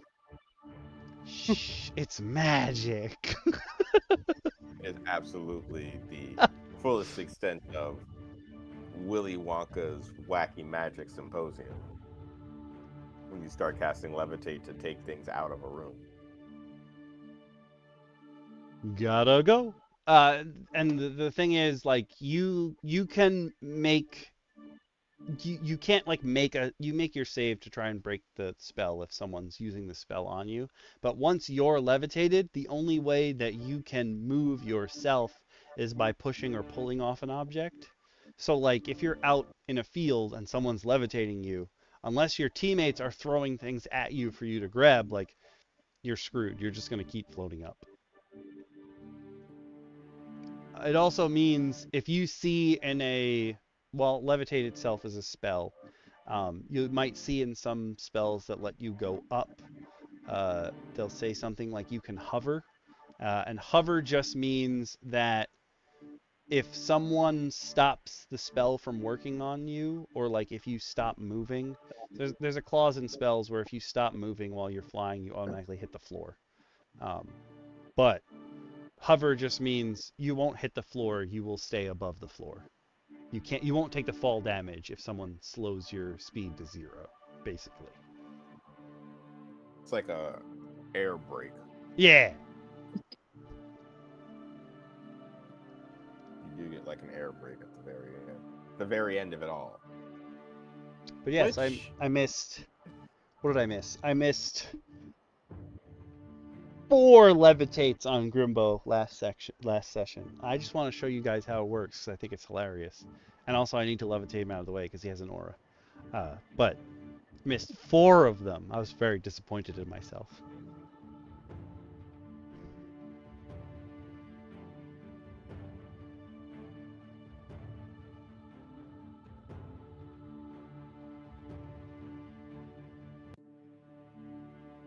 The music popped. What was that about? Don't do that. Well, at least it didn't stop repeating. Alright, moving on. Gnomes. Dominant trait, +2 intelligence, small size, 25-foot walk speed, gnome cunning. What? Is gnome cunning the one where you can turn invisible? I don't think so. What are you? What are you? Give me the gnome. What does gnome cunning give you? Oh, you have advantage on all intelligence, wisdom, and charisma saves against magic. Oh. Well, that's crazy good. Yeah, that. I like that. Gnomes are underestimated. Seriously. Can we get a rules check on that? And your recessive trait, dark vision.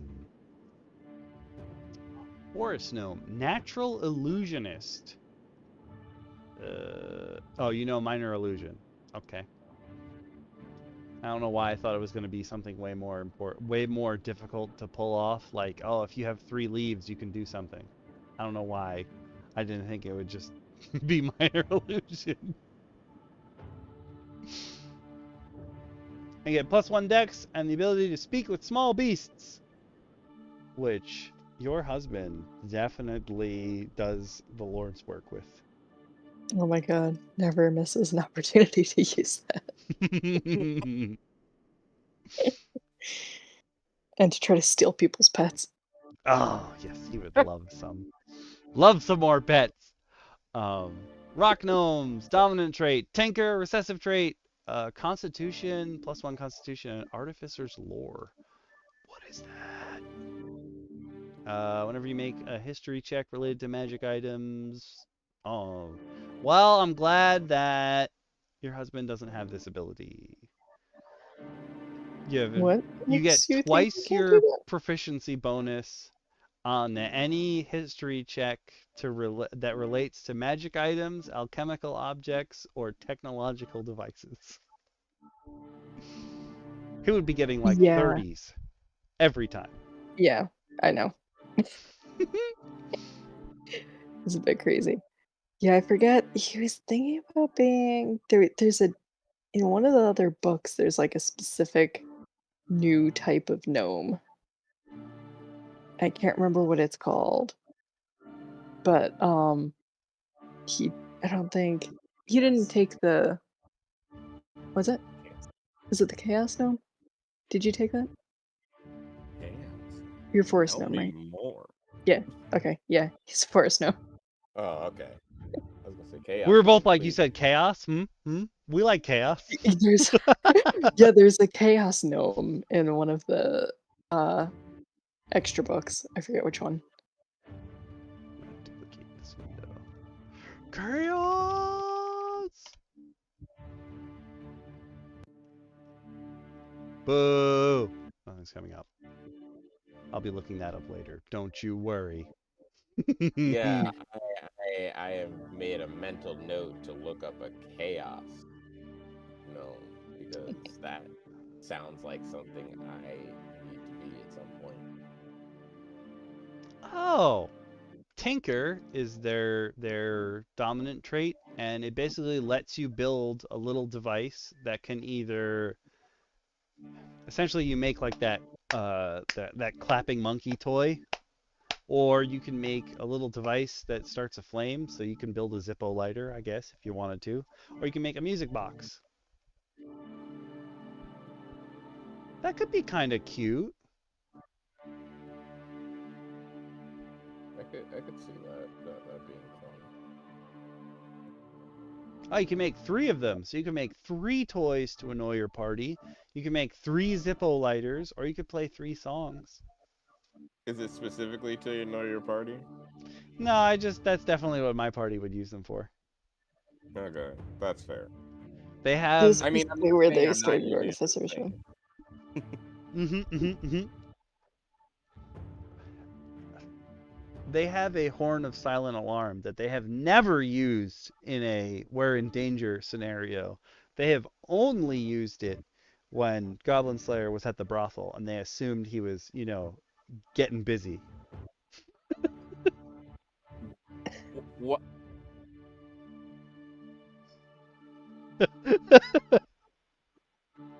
But why then? Throw him off his game, obviously.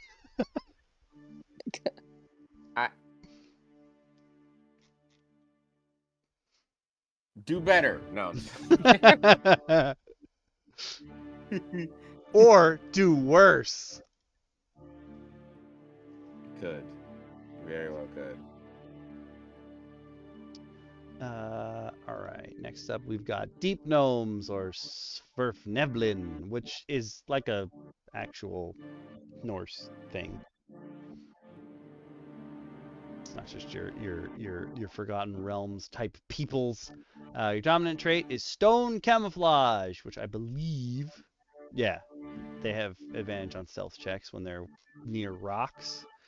And their recessive trait is +1 dex and superior dark vision. And I see +2 something or other on the side here. What might that be? Is that the default for them? Yeah. It looks like they got separated. No, it's over here. That's weird. There's 2 of them here. That's definitely going to be small size.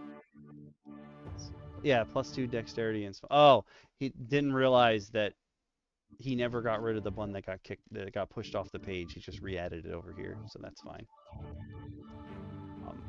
Goblins! Oh yeah.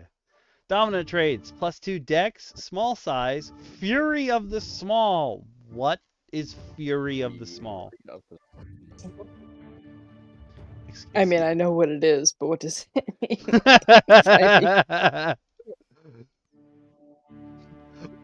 What are you? Fury of the Fury of the Small. When you damage a creature with an attack or spell and the creature's size is larger than yours, you can cause that You can cause that attack or spell to deal extra damage equal to your proficiency bonus. Why don't goblins as creatures have that? What? What? You can hurt people more because they're bigger than you? What? I love that. I'm gonna make Have you a ever note. ticked off a really short girl? Oh, true. The rage. Yeah, there's a lot of rage. I'm gonna add that to a. Oh, I've had to meet fairies and stuff. Pixies. Oh man, I gotta give them Fury of the Small as well. Your I thought recessive you said traits, +1 con and dark vision. Sorry, I cut you off. I thought you said meat fairies. It's like what? Very. That has been filed away in the creatures that must be generated. Meat fairies, that. They all look like miniature Lady Gagas. Oh no. No. Oh god. I I was love it. picturing tiny rotund fairies in bloodstained aprons. I was. They're just Ooh. tiny little fat fairy ships. Lore generators. But they just have meat cleavers in their hands, and all they make is flesh golems. Yes. Out of meat, though. Oh man, these are your BBEGs. That's how you retool. Oh my god, I can hear the stupid song in my head. What's the play? Johnny Depp did a movie where they're bakers. And bakers. Do you mean the barber? Yes. His wife makes people meat. Ooh. What is it called? Why can I not? Whatever. Somebody in the comments, tell me what movie I'm thinking of. Are you thinking of the movie Sweeney Todd? There we go. Thank you. Thank you. Yes. He finds people to kill. His wife cooks them. The town thinks all the food is delicious, but they don't know it's people. That's actually how I get away with all my crimes. Dun dun dun. Goliaths, dominant traits, +2 strength, natural athlete, and Stone's endurance. Stone's endurance is cool because you get to shrug off I think it's a 1d12 of damage. It's either 1d10 or 1d12. Let me see. That's a significant chunk of damage there. What? No, get out of here. Oh, because it's... you're annoying. Fine, I'm going to do it this way then. Let me look at Dem Goliaths. I think it's a d12. Or maybe it's d10 because the other one's d12. No, it is a d12. Oh, you add your con modifier to it too. And you can do it a number of times equal to your proficiency bonus. So like our Goliath, Ambiorix, he has Stone's Endurance, obviously, so he can do this to save himself damage. Oh, friggity frack! I have to... Well, if you're stunned, you don't have reaction, so never mind. But I was going to say, he could have done Stone's Endurance before, but no, he's stunned. He can't do nothing. He has Stone's Endurance, and he's a Ancestral Guardian Barbarian, so he can do Stone's Endurance for himself, and then he can throw the ghosts on other people to block damage. Oh. Just imagine a stone golem eating ghosts. Right? I don't... They probably wouldn't make that noise because it's a golem, and they don't usually speak, but in my head, that's the noise it makes. And then a ghost comes out. And I'm It makes physically actual sense. acting out someone throwing them, even though they're probably just pop out of like. He probably is like, if you've seen the Ghostbusters Frozen Empire movie where they have like a, it's basically a trash compactor for ghosts. And he probably has one in his belly, and like 2 pieces of stone just unfurl, a ghost comes out.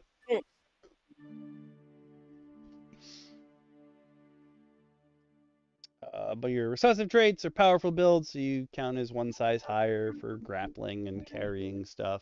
+1 con, and you have Mountain Born, which is basically the thing we saw before, where you're acclimated to high altitudes, which again probably doesn't come up in very many things. But I'm super happy that this guy included grungs because I love grungs and I have no idea why, but they are frog folk and they're awesome. And oh my god, they have so many dominant traits.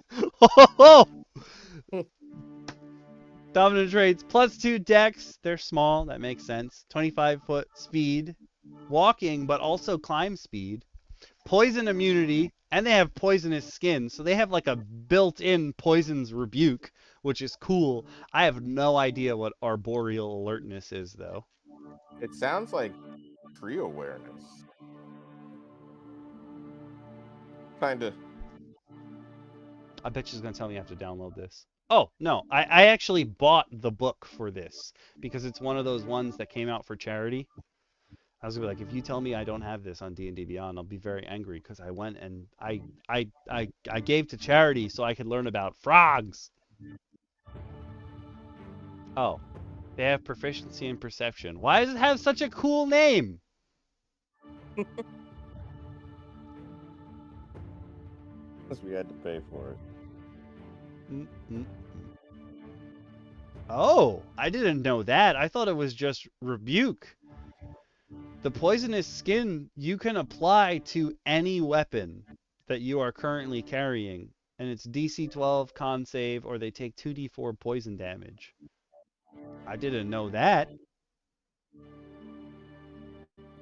Cool.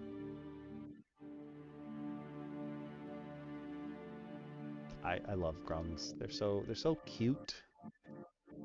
Can't say I've ever encountered one. Me neither. I've never put a grung in my game, but I've 3D printed so many grungs. They're so cute.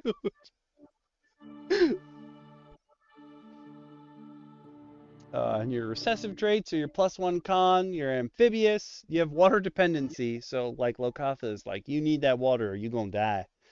You have standing leap, which is you can jump up to 25 feet long jump without a running start, and you can jump 15 feet straight up without a start.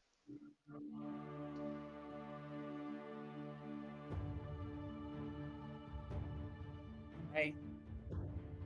That has weird implications of weeks. I guess if you want to make the jumpiest monk ever, make a grung monk. God, yes. Spoing, spoing, spoing. And just acrobatically fling yourself like Yoda in. Ooh. Yeah. I'm forgetting which of the prequel trilogy movies it was now. I know what you're talking about. Like his lightsaber style is all about being an acrobat and stuff because he's got to make up for being so small. That would be amazing. If you had something like I think it's the grung with like a. Oh, I like that too. But if you had one of the swashbuckler traits for rogue, where as long as you've attacked someone, they can't get an attack of opportunity on you that turn. So if you're a monk, you'd be like, I punch this guy. I like dash over to someone else. I punch that guy. Then I punch another guy. Then I punch another guy. Then I flurry of blows.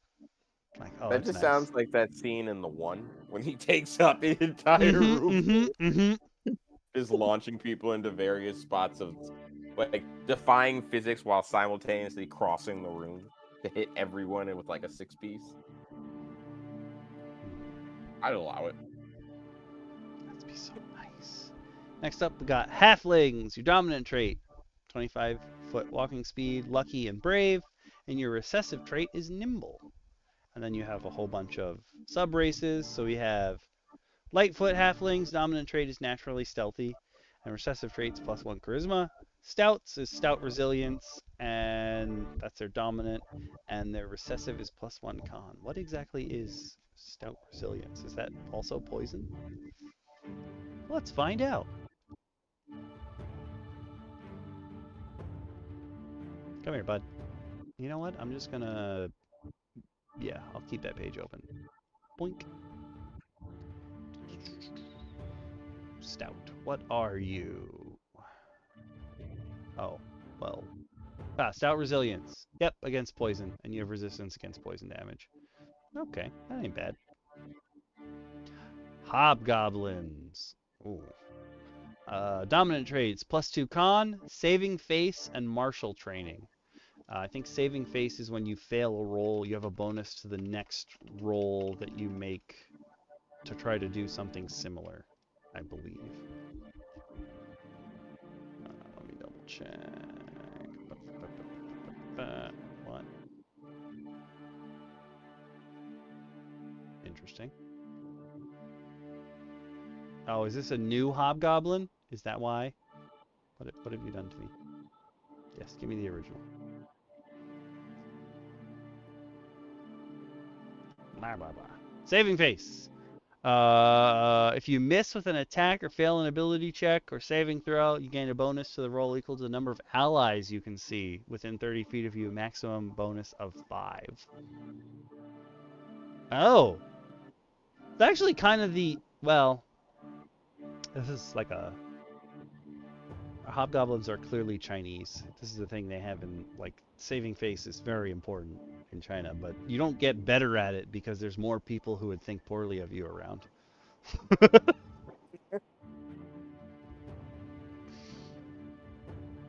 Interesting. That's neat.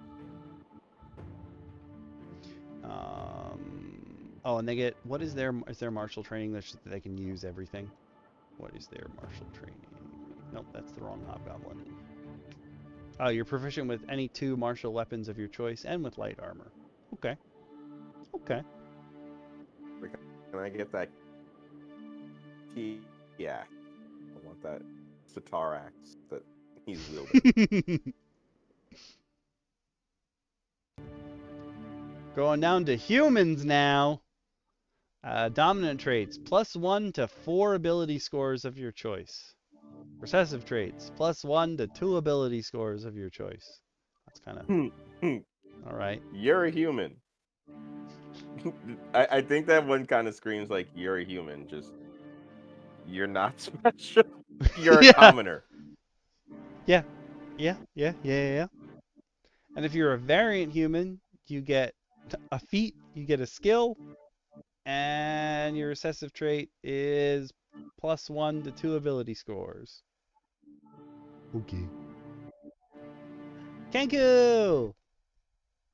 Oh, Kenku's stuff got knocked off the page. Okay. Kenku is dominant traits, +2 dex, Kenku training, and mimicry.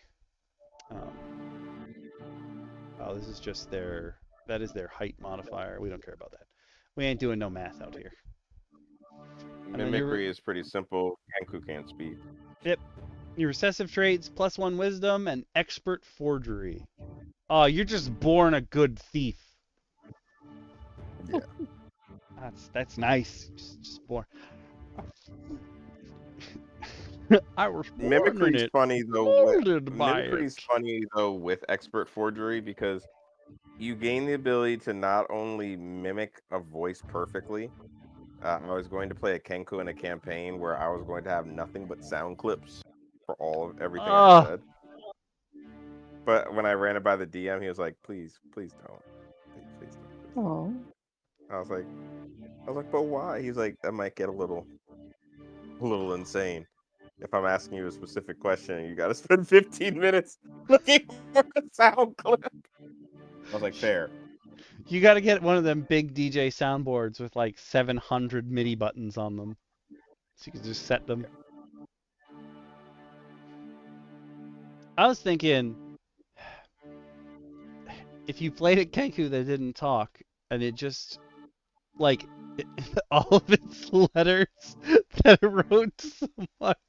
I know this is not how it works, but the way my brain interpreted it was whenever you write a letter to someone, it looks like a movie's version of a ransom letter where you've taken different fonts because that's what you've copied, and you build the Mm-hmm. letter that way. Like every letter is in a different font.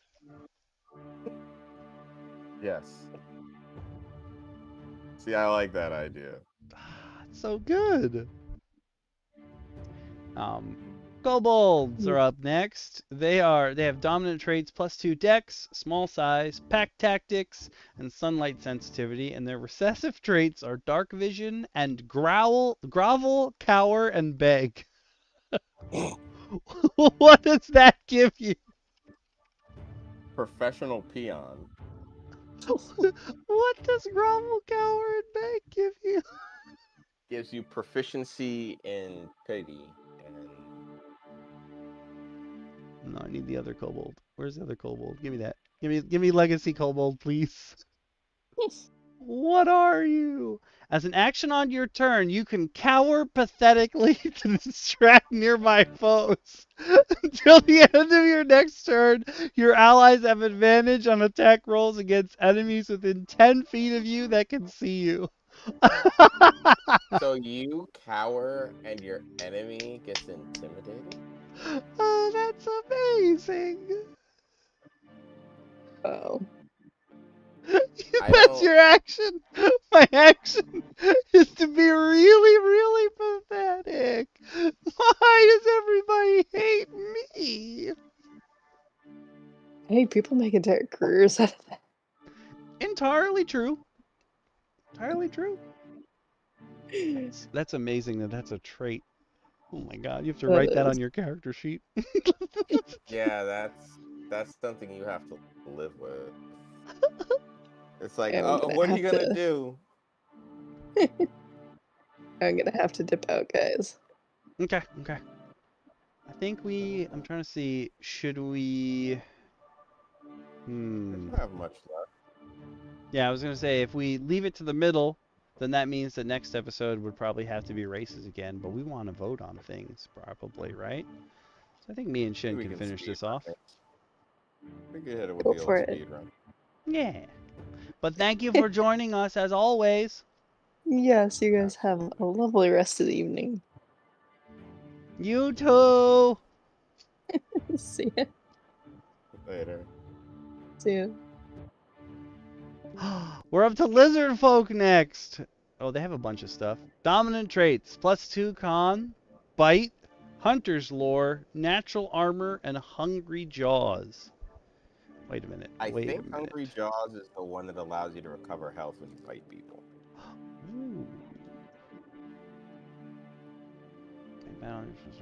You make special attack with your bite. If this hits, it deals no. Yeah, you deal temp hit. You get temp hit points equal to your con mod. Interesting. That's kind of cool, actually. Yeah, it's a fun interaction.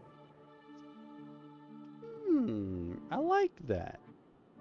Oh, and Hunter's lore is proficiency with 2 of the following: animal handling, nature, perception, stealth, and survival. Oh, that makes sense, I guess. Recessive traits, +1 wisdom. 30-foot swim speed being a recessive trait. That's kind of cool. Cunning artisan and hold breath. What is cunning artisan? As part of a short rest, you can harvest bone and hide. Or plant to make a new... Oh, you can make stuff out of people. A shield, a club, a javelin, some darts, or blowgun needles. Interesting. That's kind of cool. The fish! Lokatha. Dominant traits, +2 strength. Oh. Oh? What are you, Magikarp?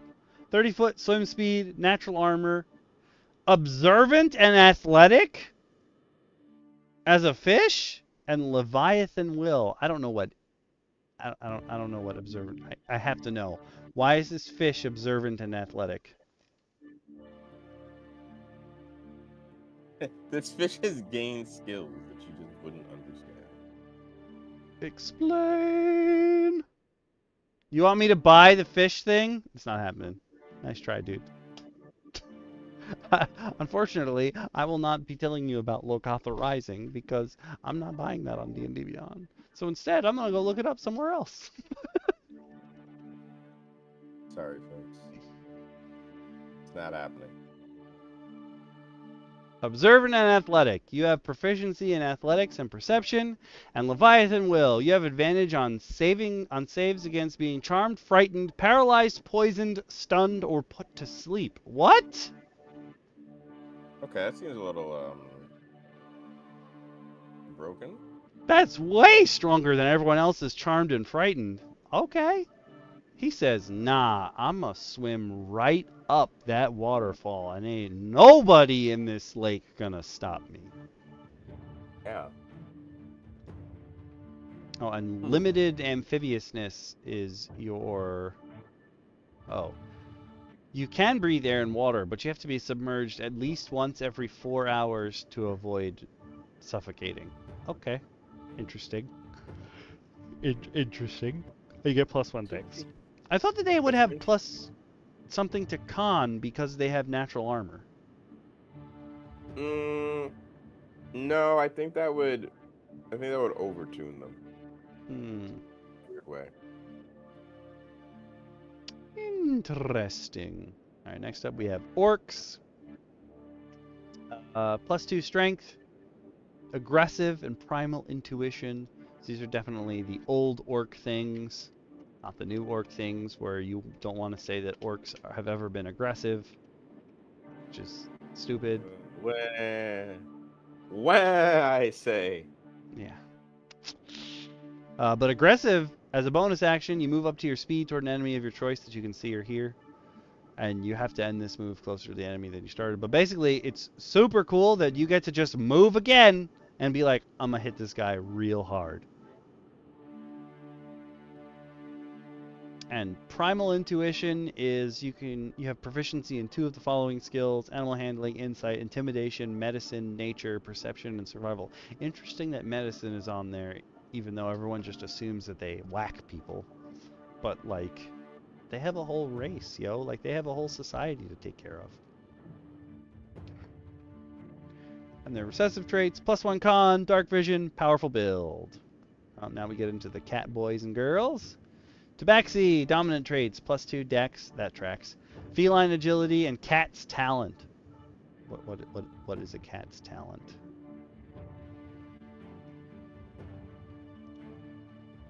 What are you?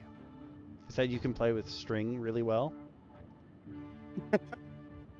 You are an expert. You are an expert of the feline skill, I heard.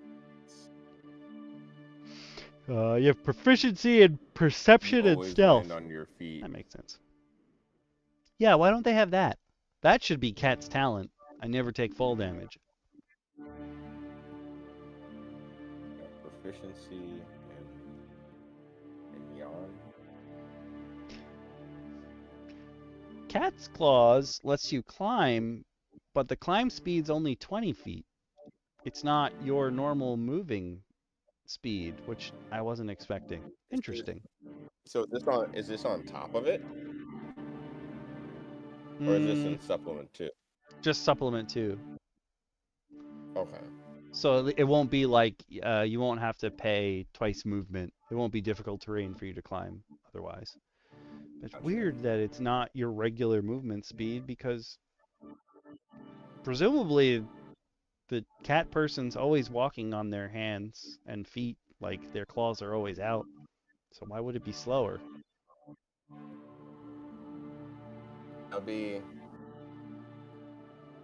I guess it depends on how much you anthropomorphize your tabaxi. That does make sense. If you're full blown, cat person, then yeah, it kind of makes sense. You know what I mean? Mm.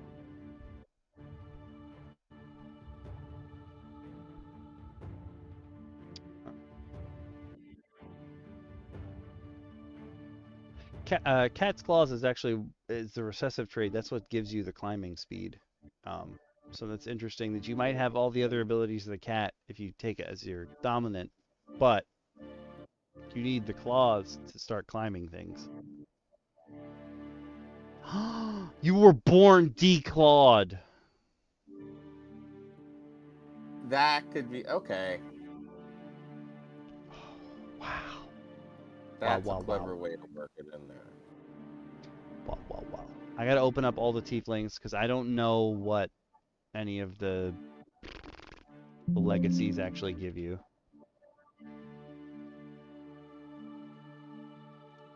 They're Boink. usually pretty based on the demon itself. Hmm. So you can kind of just. It seems like they're kind of really trying to hammer in that, oh, you are of this blood lineage kind of thing. It looks like all of them are like, oh, you get 3 spells. You get a cantrip and then you get 2 spells later on. Okay, that's fine. But Tiefling, your dominant trait for everybody is +2 charisma, unless you're a feral Tiefling. Okay. Is that? I don't think that's. Huh? I don't know what that is. There's variant Tieflings. I don't know what a feral Tiefling is. Oh well. Recessive traits are Dark Vision and Hellish Resistance. That makes sense. Depending on which demon you spawned from, I guess demons or devils. I think they're devils. Yeah.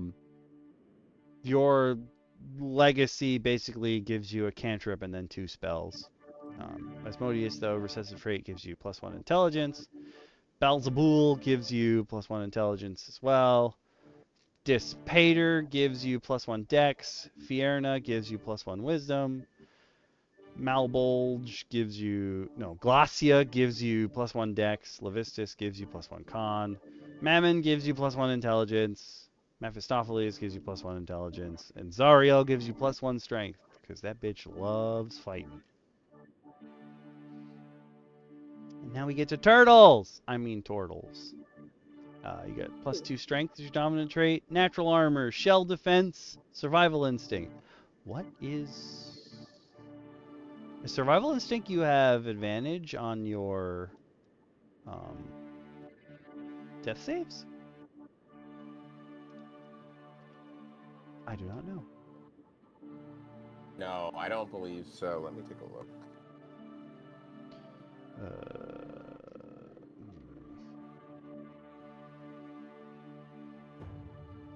Is that not here? Survival instinct is not. You have mastered the art of survival in the underworld. You gain proficiency in wisdom survival. You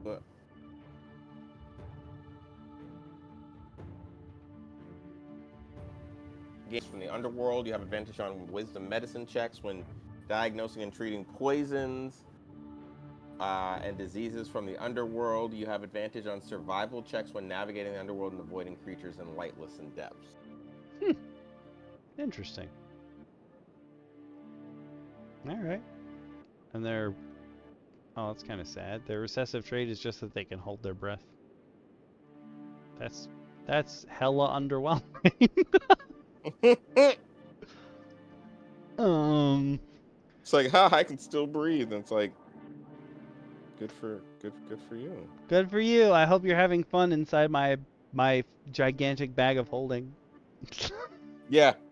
I hope you can hold your breath long enough not to die inside this. I'm gonna open up races because I've never run a Triton, but dominant traits +1 strength, con, or charisma. You choose 2 of them. You have 30-foot swim speed. You're amphibious, and you have control air and water. Huh? I think Triton is like more merfolky merfolk. Yep. It was the pre-merfolk. I think Triton were the merfolk before we got access to Ravnica. Things. It was kind of like an alternative. We would run Triton and Vidalcan. But then Vidalcan and, you know, everything else showed up. Vidalcan. Control air and water gives you Fog Cloud, Gust of Wind, and Water Walk. Oh, Water Walk is actually pretty cool because you can give it to multiple people, right? Yeah, 10 willing creatures at a time. That's pretty cool. Your recessive traits are +1 to strength, con, or charisma, dark vision, emissary of the sea, and guardians of the depths. Emissary of the sea is that you can communicate simple ideas to any beast, elemental, or monstrosity that has a swimming speed. That's very interesting. So they can talk to aboleths? Technically, yes. Huh. And again, it's one of those where like they understand you, but you don't actually understand what they're saying. Talking to aboleths, though, is not something I think they'd want to do. Yeah, they're probably doing their best to avoid them. I don't blame them. Yeah. I don't think the aboleth knowing where you are is high on your adventure list. It's like, hey, I was just having a casual conversation with an aboleth. Pretty sure if I was in your party, I'd be like, oh, cool. So I'm leaving the party. And I hope you die a painful death. The bowels of an aboleth's stomach. So you get torn apart for eternity. Yay. A Guardian of the Depths sounds like it's combat oriented, but it's just that you have resistance to cold damage. Okay. The last full thing listed in here is Yuan-Ti Purebloods. Dominant traits, +2 charisma, innate spellcasting, and magic resistance. I don't know. Pureblood 1. I don't know. Yuan-Ti Purebloods are kind of sorceress. They get like caster skills. So their innate spellcasting gives you poison spray, animal friendship, and suggestion. Okay. Because the idea is that they're very seductive, even though they're snake folk somehow. Oh, and they have built-in magic resistance. That's great. Just advantage on all saving throws against spells and magical effects. That's nice. Recessive traits, +1 int, dark vision, and poison immunity. Poison immunity is something that you don't think about, but it's super helpful. Super helpful. But like that spider subclass we went through a couple episodes ago. Like the fact that it has some way to stop creatures from being immune to poison, to change like the subclass around so that it's actually effective in all situations.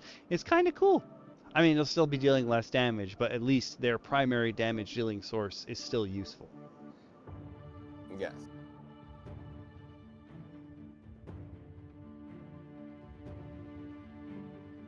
No, I completely agree.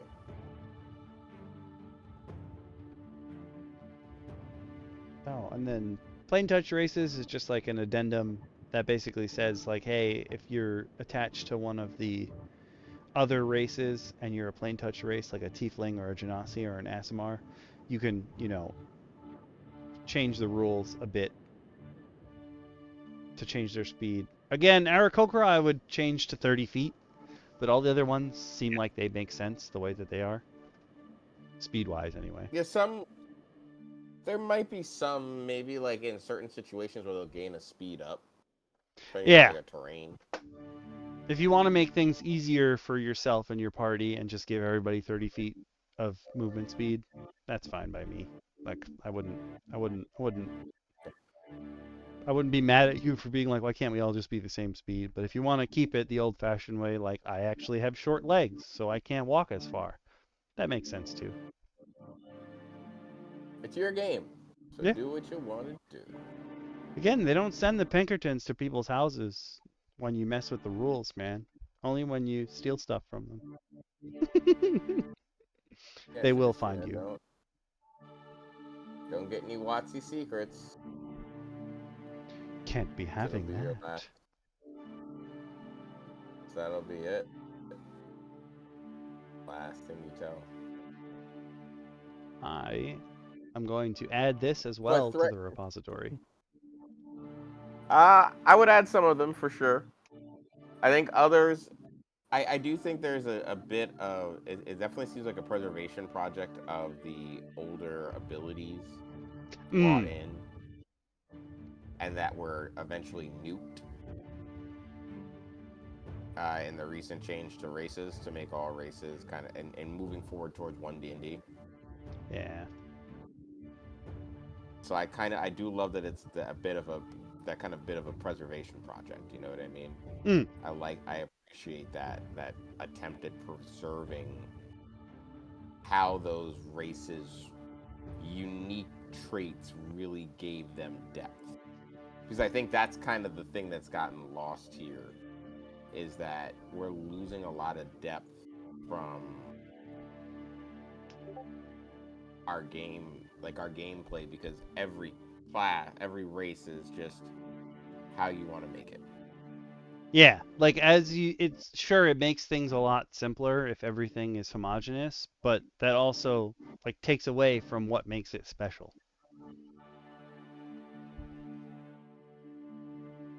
Like one system I've been trying to introduce for myself and really work on is a base 10 system. Where everybody just gets base 10 and then you roll, and based on your rolls you get a certain number of bonus points to assign.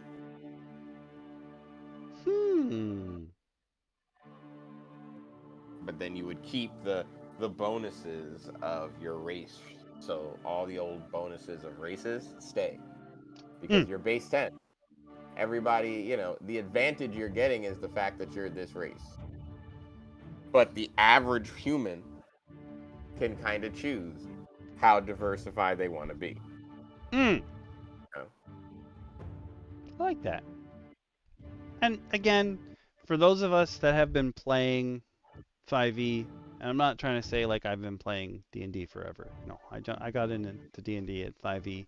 I haven't been here that long. But like the way that we learned to play when there was more of like your choices in when you built your character were more dependent on like what components you used. I feel like once 1D&D comes out and like those are what everyone's using, the people who learned to play the game before 1D&D are probably going to end up keeping a lot of what we had before, like in their campaigns and the way that they're playing the game. They're probably not going to move over to the new way. And that's been happening for years. There's still people who started in 3E and only play 3E. There's still people who played first edition and all they want to play is first edition, that kind of thing. There's It's really people all who up to you, but the options will be out there. There's people who try 5th edition and then go and they say, this really isn't for me. They go right back to like 4th. So it's really all up to you. If you want to build if you just want to, if you have like a specific build you want to make and it's not going to work with the character that you also want to play, race-wise and what have you, for sure, go with the 1D&D rules. If you want to build a character who's got like limits and boons because of who they are, stats-wise. Or interesting story hooks because of how they get over a resistance of what they are. I.e., like a fire cleric, or like a light cleric, drow or druidar, praising the sun but being burned by it at every turn, thinking that maybe their penance is to, you know, be burned by the sun. Ooh, I like it. Eventually, they gain sun resistance. Yeah, like remember the game. Yeah, it's collaborative storytelling. Obviously, you're gonna have to work with your DM on stuff. But if you're playing in a game, like you and the DM both gotta make the game your own. So even though the official rule books will come out next year for 1D&D and what have you, you don't necessarily have to adopt everything that's in them. Doesn't have to be perfect. Do what you want. Do what makes you happy. That's what this hobby is all about. It is true. Go have fun. Speaking of having fun and the future, the end of every episode of DM Roundtable, I run a poll in the chat with all the DMs to see what topic we're going to do next week. And there's one extra spot in that poll for you guys, the community. So if you're watching the stream now, or if you watch the stream within the next 24 hours, either on Twitch or on YouTube, hit one of us up on social media, give us the community vote, and we will throw that in to the poll for when it goes live. You guys get a vote too to see what we're doing next. And then you'll know, if you're following me on YouTube, you'll know what the next episode's going to be, because I'll be making the thumbnail for it. And that'll tell you what the episode's going to be titled. Unfortunately, on Twitch, if I'm doing clerical streams and stuff, you won't be able to see the title until I change it to that. But you'll be able to tell what next week's episode is, so you can get hyped for it way before it comes out, because I'm using OBS to stream, so I got to make this stuff on YouTube first. But yeah, put in your community vote if you've got one, and if you have any races or sub-races, supplements like that you want us to go through here, feel free to also leave those in the comments when this becomes a VOD. Put them in the chat, hit us up on social media. We got plenty of stuff to look at, and there's basically infinite content, because all of you guys and gals out there who play TTRPGs can make up whatever you want. Look at it. So get to it. And as I've said a couple times in this stream, if you follow me here on Twitch, here on YouTube, wherever, if you become a YouTube member or a patron on Patreon, I still haven't gone through the Twitch subscription level stuff yet, so I apologize for that. But if you do it on YouTube or Patreon, you'll get access to the D&D music overhaul sheet, which I am currently doing clerical streams of when no other videos coming out on YouTube and Twitch almost every day. So you can find me on Twitch doing those sometime, usually between like 2 and 5 p.m. I'll log on and start going through some of these. You'll get access to it. I do dual stream on YouTube and Twitch now. Hav showed me how to do it, and it is awesome. But the clerical streams I just do on Twitch, because I feel like that kind of stuff will clutter up the rest of the comment on the YouTube channel, the rest of the content. So on Twitch, it'll be up there for 2 weeks, and it's nice to hang out. It's a great tactic for body doubling. If any of you guys out there have a task you want to do, and you're ADHD or OCD or something like that, body doubling is great, using Twitch for that. So like, I can get my work done, and you guys can chat with me, and you being there keeps my brain on task. So I've been using them for that. So we've been going through the D&D music overhaul sheet, been adding to it. And you'll also get access to the repository, which is where I keep all of the homebrew that I think I would accept in a game that I happen to be running. Again, everyone DMs differently, so if you're a player in a game and you're not a DM and you look through the repository, make sure you talk to your DM about it. And obviously some of these things, they're all homebrew, so make sure that they are tweaked if you're a DM. Some of them obviously need changes.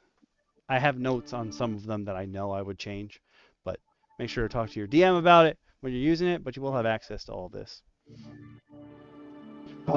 I think I'm you good. got it all. Yeah, I think you did it. Thanks for joining us. Thank you for joining me, DM Shin. DM Lacara was here already. Always, it's a pleasure to be here, DM Okami, and to be here with DM Lacara as she was here earlier. Hopefully, DM Mommy gets to join us again next week and is feeling better, and DM Bacon can come back and rouse us to some tales of the table. But until then, I'm DM Shin, everyone's official retired co-host. Sal the Okami retired to co. Now that Okami will remember to produce his own patron. Ooh, I'll see what I can do. Well, we hope all you guys and gals out there enjoy the rest of your week. Hopefully we see you at some point before next Monday, but if not, we'll be back Monday, 8 p.m. And be sure to go out there and have fun with your TTRPGs while we're gone. Please do. Come back with tales and tell us. Yeah, tell Always us all listen. about your games too. We want to hear about it. I don't know if my water bottle slamming the table is going to come through because of the noise gate, but that my sentence was punctuated, meaning I want your tales. Yeah. Not T-A-I-L-S, because I'm not a furry. T-A-L-E-S. Thank you. Feel like that's the new. Is that your new warning? Not a furry. Or Okami, not a furry. I love it.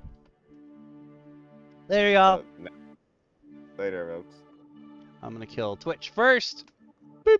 And now YouTube. Love you all. Bye.